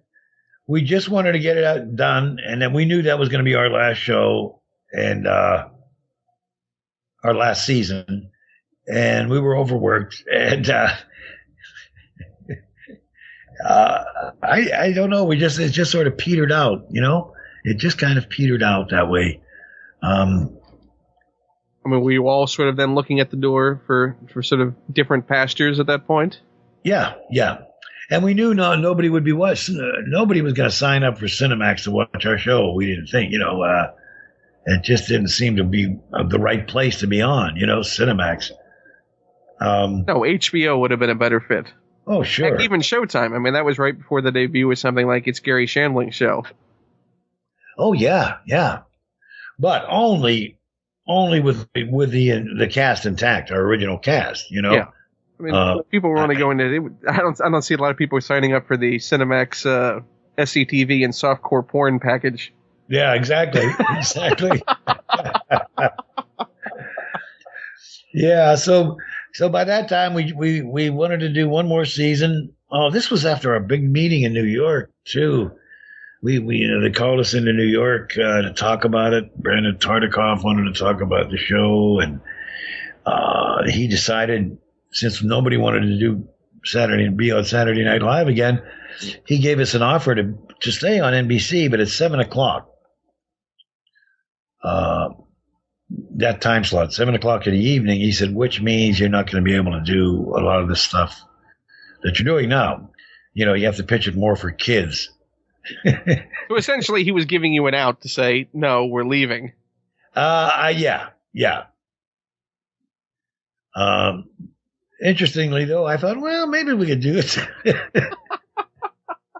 I mean, you were only, a couple of years off from bringing Count Floyd to Saturday Morning with exactly. Ed Grimley? Exactly. And, but I'll tell you, Gene didn't like the idea at all. Gene said, there was something about Bobby Bittman. Yeah, you didn't see Earl Camembert on Saturday morning cartoons. Although it would have been great. I think he mentioned Bobby Bittman, and I think Brandon said, well, this could be Bobby Bittman's nephew or young son. And then I remember Gene saying, or maybe not. And I can hear it in his voice right now. Yep. And the contempt in it. So yeah, that was pretty much it. That was it. We were in New York for that big meeting that pretty much just told us we weren't going to be on the show anymore, and on NBC. Dinner out of it. What? But hopefully you got a nice dinner out of it at least. Yeah, we did, and I think the Cinemax thing came up at the same time, almost simultaneously. That they were like in second place or something, and so we went from that to Andrew saying, well, we could still do Cinemax. Now, and I gotta say, and this didn't help much. I think Gene and Catherine weren't very good in this sense that they never wanted to take on anybody new for the show, And as we went along, when well, of course, by this time Catherine left too. When Dave and Rick left, Catherine left that season too, and we were stuck there. I mean, we just had that. But what we found out while we were doing the show was through our producer Nancy, one of our producers. She said, "Boy, Eddie Murphy really loves this show. You know, he'd love to do this show." Oh, really, Eddie Murphy, huh? Okay. Anybody interested? No, nope, nobody's interested. Oh, okay. And then she comes in again. You know, Billy Crystal really loves the show. He'd love to do it. And I say, yeah, that guy's pretty funny. You know, what do you think? No, this is the cast shooting down other people. And then I remember seeing this young stand-up comic in Toronto who I thought was really funny. His name was Jim Carrey. And I brought him up. I said, what about this guy, Jim Carrey? You know, and I remember Catherine saying, the only thing she said was, oh, yeah, he makes those really strange faces. But nothing else. Nobody else wanted him on board. So there you go. You never leave the replacements up to the current cast because they're, you know what their thoughts are? Who the hell could possibly replace us? You know, we are the best. Nobody can do the job we're doing. It's the old Second City syndrome of the current cast thinking they're the best cast ever there, you know, and they cannot be replaced. And another cast comes in and replaces them. Yeah. Oh, I'm not special. Exactly. Well, it seemed to me, I know you had him in for a guest turn. You know, if you asked him, I could imagine Bill Murray doing it as a lark, doing a season. Oh, Bill loved the show. Yeah. Yeah. Because he does those sort of things. Yes. I don't know how much damage he would have done. Oh, he had mellowed a bit by then. Yeah. Certainly wasn't punching things. He was, yeah, maybe not. I don't know. I mean, was there any talk about, you know, people that you knew within your circle, bringing people like Brian Murray in? Oh, we already had Brian in. We had him in for a season, our second season. He was in as a writer. He was, yeah, as a writer, but he wasn't doing any. Yeah, what performing? Yeah. Yeah, I know. I don't know why we didn't have him performing. Because that would have been then, because your second season would have been right before he went off and did SNL. Yeah, yeah. And we went off the air after our second season, so it became moot at that point. You could have had him on, and it would have gotten you a third right off the bat. Yeah. Well, maybe. But people love the Brian Murray. Yeah, yeah. Hey, listen, he's had a good career. I'm telling you, that guy works constantly. He's turned into with that gravelly voice. He's quite a character, you know, and people use him. He does a lot of voice work, you know, and he's on a series now. He's been on quite a few different series. Oh yeah, I mean he has become, you know, our generation's go-to character actor. That's really identifiable. I'm glad too. Yeah, you've seen him in things. Mm-hmm. But Second City seems to spawn, you know, as much as Second City spawns the headliners, also spawns great character actors. Because you think it's the ability just to be able to fit into a scene. Yeah, yeah. Sort of make your spot. Yes, and not always be the lead, you know. Or need that for validation. Right. When you're in a scene, you know, you learn how to be a support actor. And that's great. That's great training, you know. You can't beat that. So, yeah, that's helped quite a bit. Second City is great. You always want to work with people from Second City. I found that out, you know, years ago after I left the stage, that, you know, when I would do a project where I was casting or whatever, whenever Second City people come in, they were always so good. And always people that you wanted to hire, you know? Well, not just that. I mean, you also have now generations of Second City performers after you. Yeah, yeah. I mean, is it a surprise sometimes to be on a project and, oh, you're Second City too? Yeah, yeah. Boy, there've been a lot since us. A lot. And, millions. Yes. God. Does it feel like that sometimes? Yeah. Yeah. Oh, yes. I mean, when was the last time you did a drop-in? We're at Second City? Yeah. What, to actually perform? Yeah. Oh, I haven't done that in years. Years. I never liked doing that anyway, but I'll come in and watch the show. Were you a fan of it when others would do it to you? You mean like in your early days when an older Second City alumnus would drop in? No, I love that. I like that. Yeah. No, I always like that. See what you could be that to them. Oh yeah, yes, that's there. Sure it is. But do I want to do that? I mean, what the hell is, you know what I mean? You're part of these people's childhood. You're a hero. Okay, that's nice. That's good, but I mean, probably not the thing you wanted to hear. Yeah. So, yes. That's all well and good. I was gonna, I wanted to ask because I don't want to forget to ask about this because you were also in a film that I enjoyed. I don't even want to say this next phrase as a kid, but it's one of those things where you start to put the pieces together of things you've seen people in. Because I had seen, as a kid, SCTV, and I remember you and Dave in Follow That Bird. Oh yes. Now, do you have any particular memories of shooting that, or? Oh, sure. We shot it right outside of Toronto up on Route 27. It was August. There were a lot of wasps around at the time. I remember. I remember liking the director, Ken Kwapis, who I eventually ended up working with again. I remember Dave and I trying to get a feel for what kind of characters we were going to use, and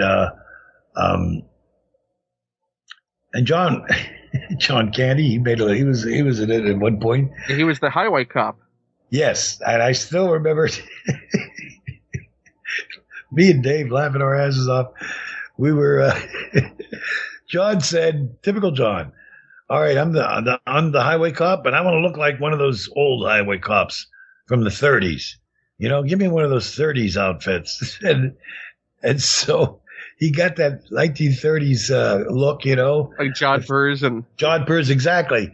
And they gave him a period motorcycle too, one of those old Harley Davidsons, whatever. So in the scene, we had to drive by, and as we drove by, he was supposed to, clock us and then come out and follow us. And so we went driving by on the first take. We're watching in the rearview mirror for John, and all we see is him stomping the ground really hard, hitting the ground with that right foot, trying to get it started, and then us going down the road, and then finally, cut. Okay, let's try it again. And Dave and I were saying, well, typical John. He demands to do it in 30s fashion. They give him a 30s motorcycle, and damn thing's not going to start. He's having 1930s problems. Exactly. God, I don't know. We did a few more takes after that. I don't know if they decided to cut, and just do it as a separate shot or what. But that had to have been at some point flashing through your mind when you're sitting on that set for Back to the Future 2 in your vintage vehicle. Right. Exactly. Never work with kids, pets, or vintage vehicles. Vintage vehicles, that's right. Yeah, don't do it. God, it was fun, though. We just laughed. Dave and I would just laugh. There's something about John. He brought it on himself, but just standing there trying to get that thing kicking down on the ground, And seeing it all in the rearview mirror. Seeing it in the rearview mirror and knowing if they left it in the film, it would just be a cop trying to start his motor. That made it into the gag reel. Motorcycle, yeah. Well, you spent most of your time then in that filming with Carol Spinney then. Yes, I got to know Big Bird pretty well. And you know what, though? What's weird is I'll still get people today coming up and tell me either now it's them themselves.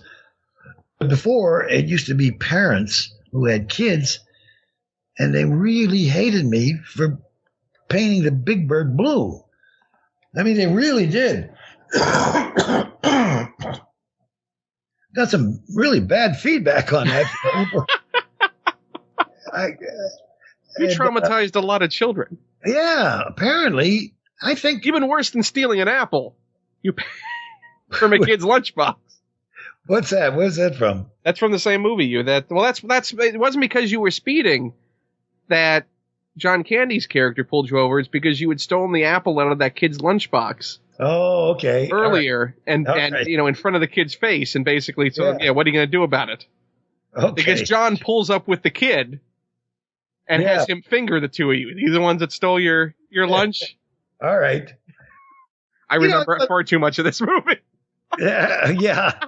Well, I thought it was a cute little film when I read the script. I thought, oh, this isn't bad. It's kind of, it's got some funny stuff in it.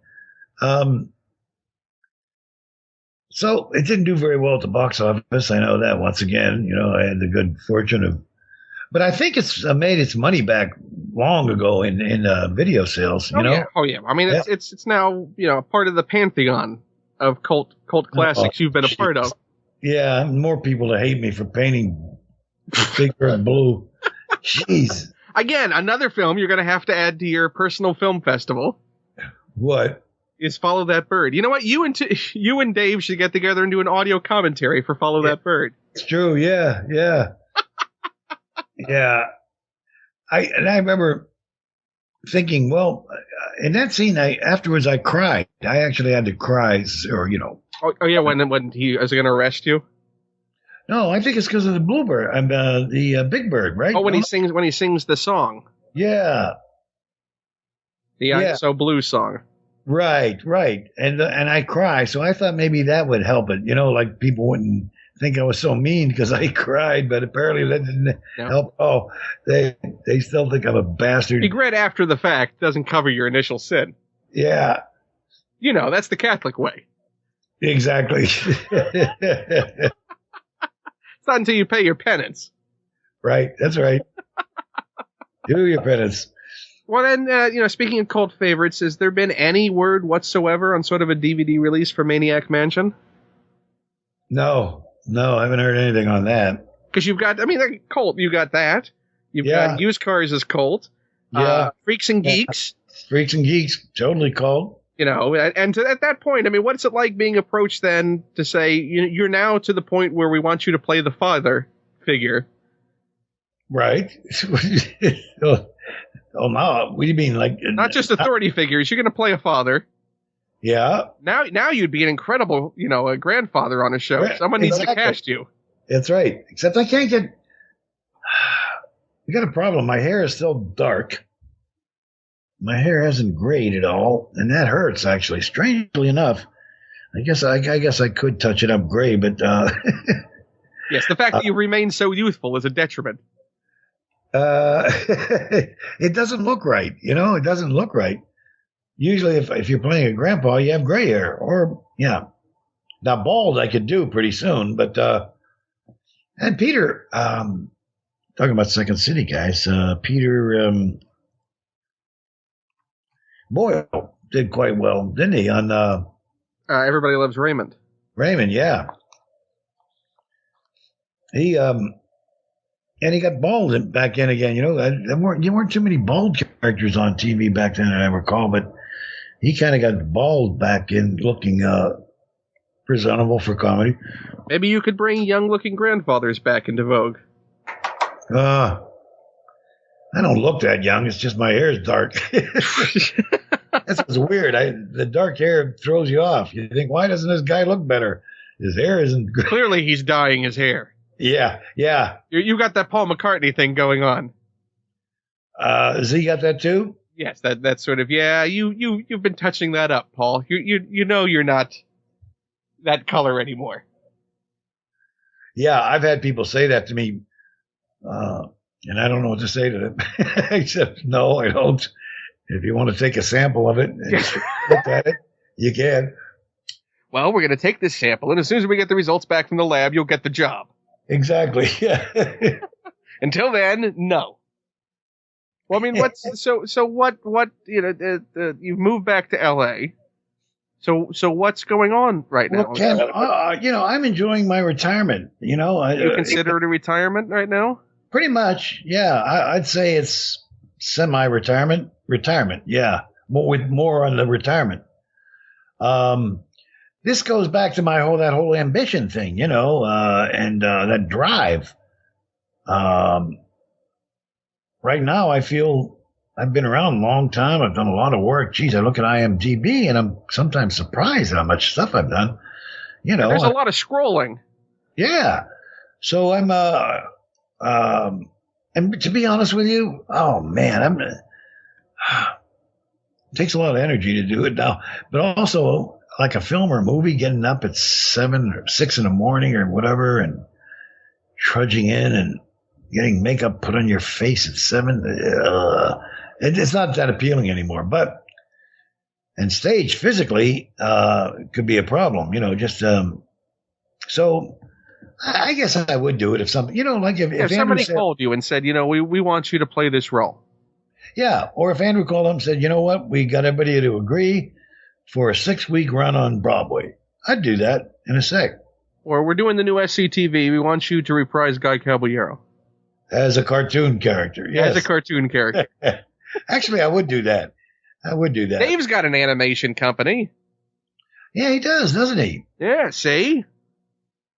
Do Guy Caballero's one-man show as an animated series of vignettes. Him recounting his storied history. Well, couldn't we have more SCTV characters? Yeah, we'll work them all in. Yeah. You could bring any of those. You could do Ed Grimley. You could do any of those could come back in there. Of course, yeah. Even Count Floyd. Bobby Bittman. Earl and Floyd. Anyone could appear in there. Yep. I mean, you could have regular news reports from Floyd and Camembert. Yeah, that's true. You are right. Animation would make that workable, doable. And if it's and you have the SCTV brand, I'm sure that Andrew could go out and find some kind of funding to do that. Yeah, I wonder if that's been looked into. I'll talk to him about that. He probably hasn't. I'm just that ahead of the curve. Yeah, it could be. I know there have been a lot of people that wanted to revive it since it's gone off the air, but nothing's ever happened. There's a phone call to Andrew right there.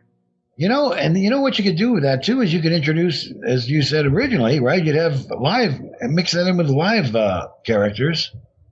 Yeah, you could do any of that. I mean, heck, you could even have, Guy Caballero be live introducing, this new way of doing in the internet age of doing SCTV. Oh, now see, I was thinking that you could intercut the animation with new performers, new young. Oh, you could. Well, yeah, you could do that too. You could mix and match anything. Anything's possible. Yeah. The new SCTV cast people. Yeah, or I guess it could be a completely animated show. Sure, I think didn't Rick and Dave did an animated version of Bob and Doug, right? Yeah, but that was plagued by lack of network support and the lack of Rick support. It was Dave and Dave Coulier reprising Bob and Doug. Oh, really? Yeah, because Rick pulled out right before the start. So Dave Coulier did Bob McKenzie. Yeah, oh boy. But that's a whole other story and such there.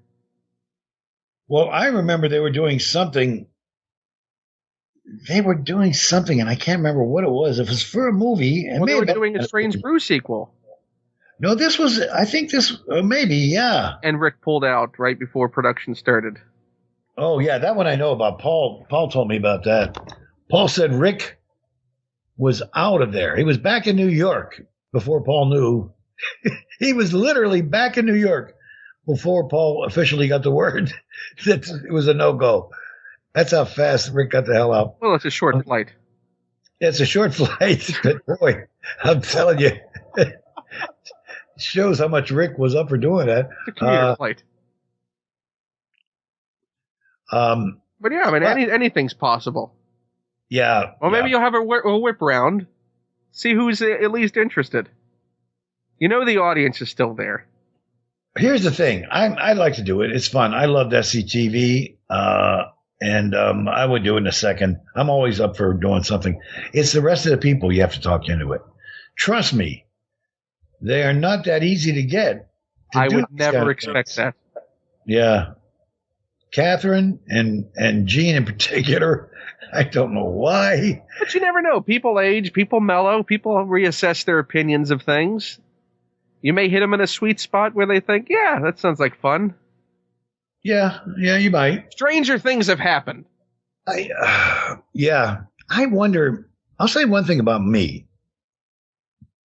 I think Andrew can vouch for this. I've been with and for Second City from the very beginning, and I think as it went along, I was its strongest supporter. I loved the show, so much that turned off the lights. Yeah. Turned off the lights. Yeah. And so, I really love SCTV. I love it. But as I said, we've had people with their foot out the door, and I don't know why all the time. I think I do know why. It's such a group endeavor, and we suffer the same thing that rock groups always have through history is that, they just, what they want to be known as is themselves, individuals, not as a part of a group, and when we went into this business, we went into it to be actors. And as an actor, you don't think of yourself as a group member. You think of yourself as, an individual. And so I think that's always part of it. It's a group thing. It's a group thing. There's nothing, it's not you. It's, everybody else. Well, at the very least, maybe we'll see you and Brian do the Sunshine Boys. Jeez. That'd be fun. You know what, though? That would have to be rewritten because at the time when it was done, you could conceive of those guys being in early vaudeville or burlesque, having a routine like that. Now, though. Yeah, why don't you rewrite them as like Second City performers? Well, the whole thing there is you've got to have routines like vaudeville routines. Well, Second City has scenes. Yeah.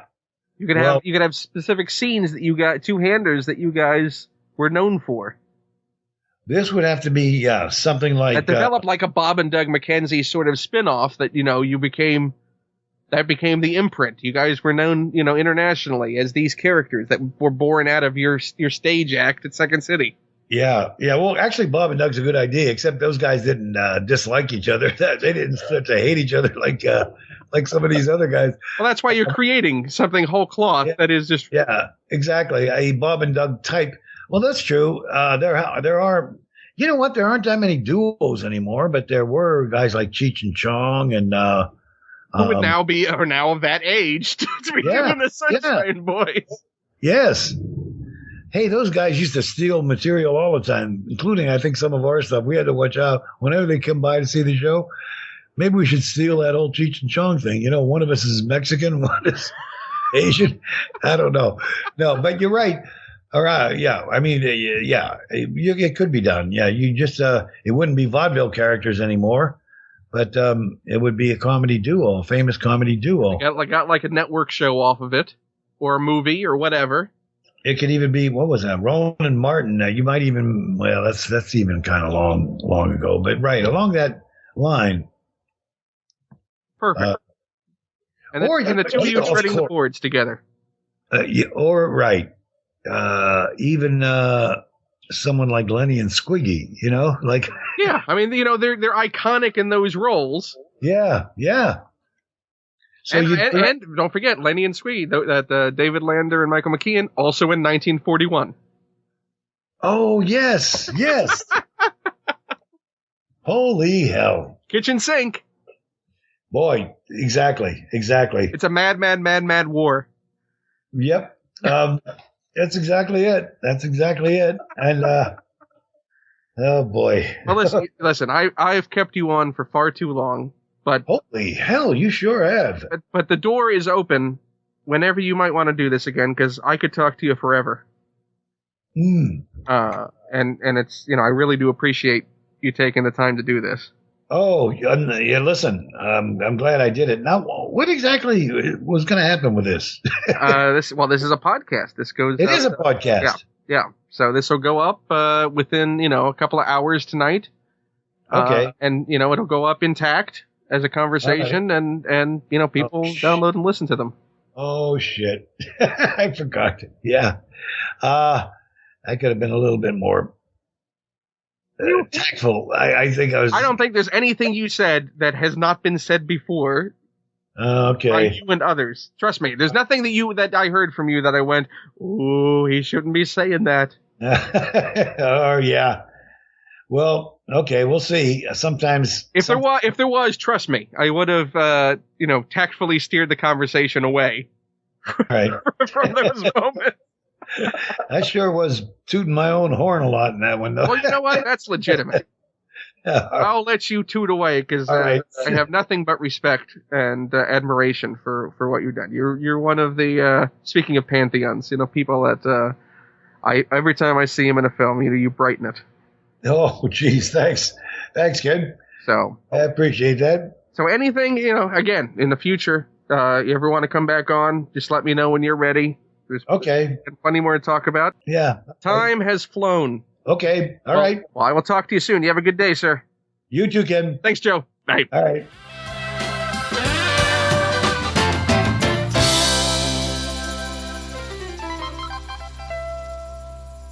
You've been listening to A Bit of a Chat with me, Ken Plume. Music by Neil Innes. And be sure to check out kenplume.com. There's stuff there.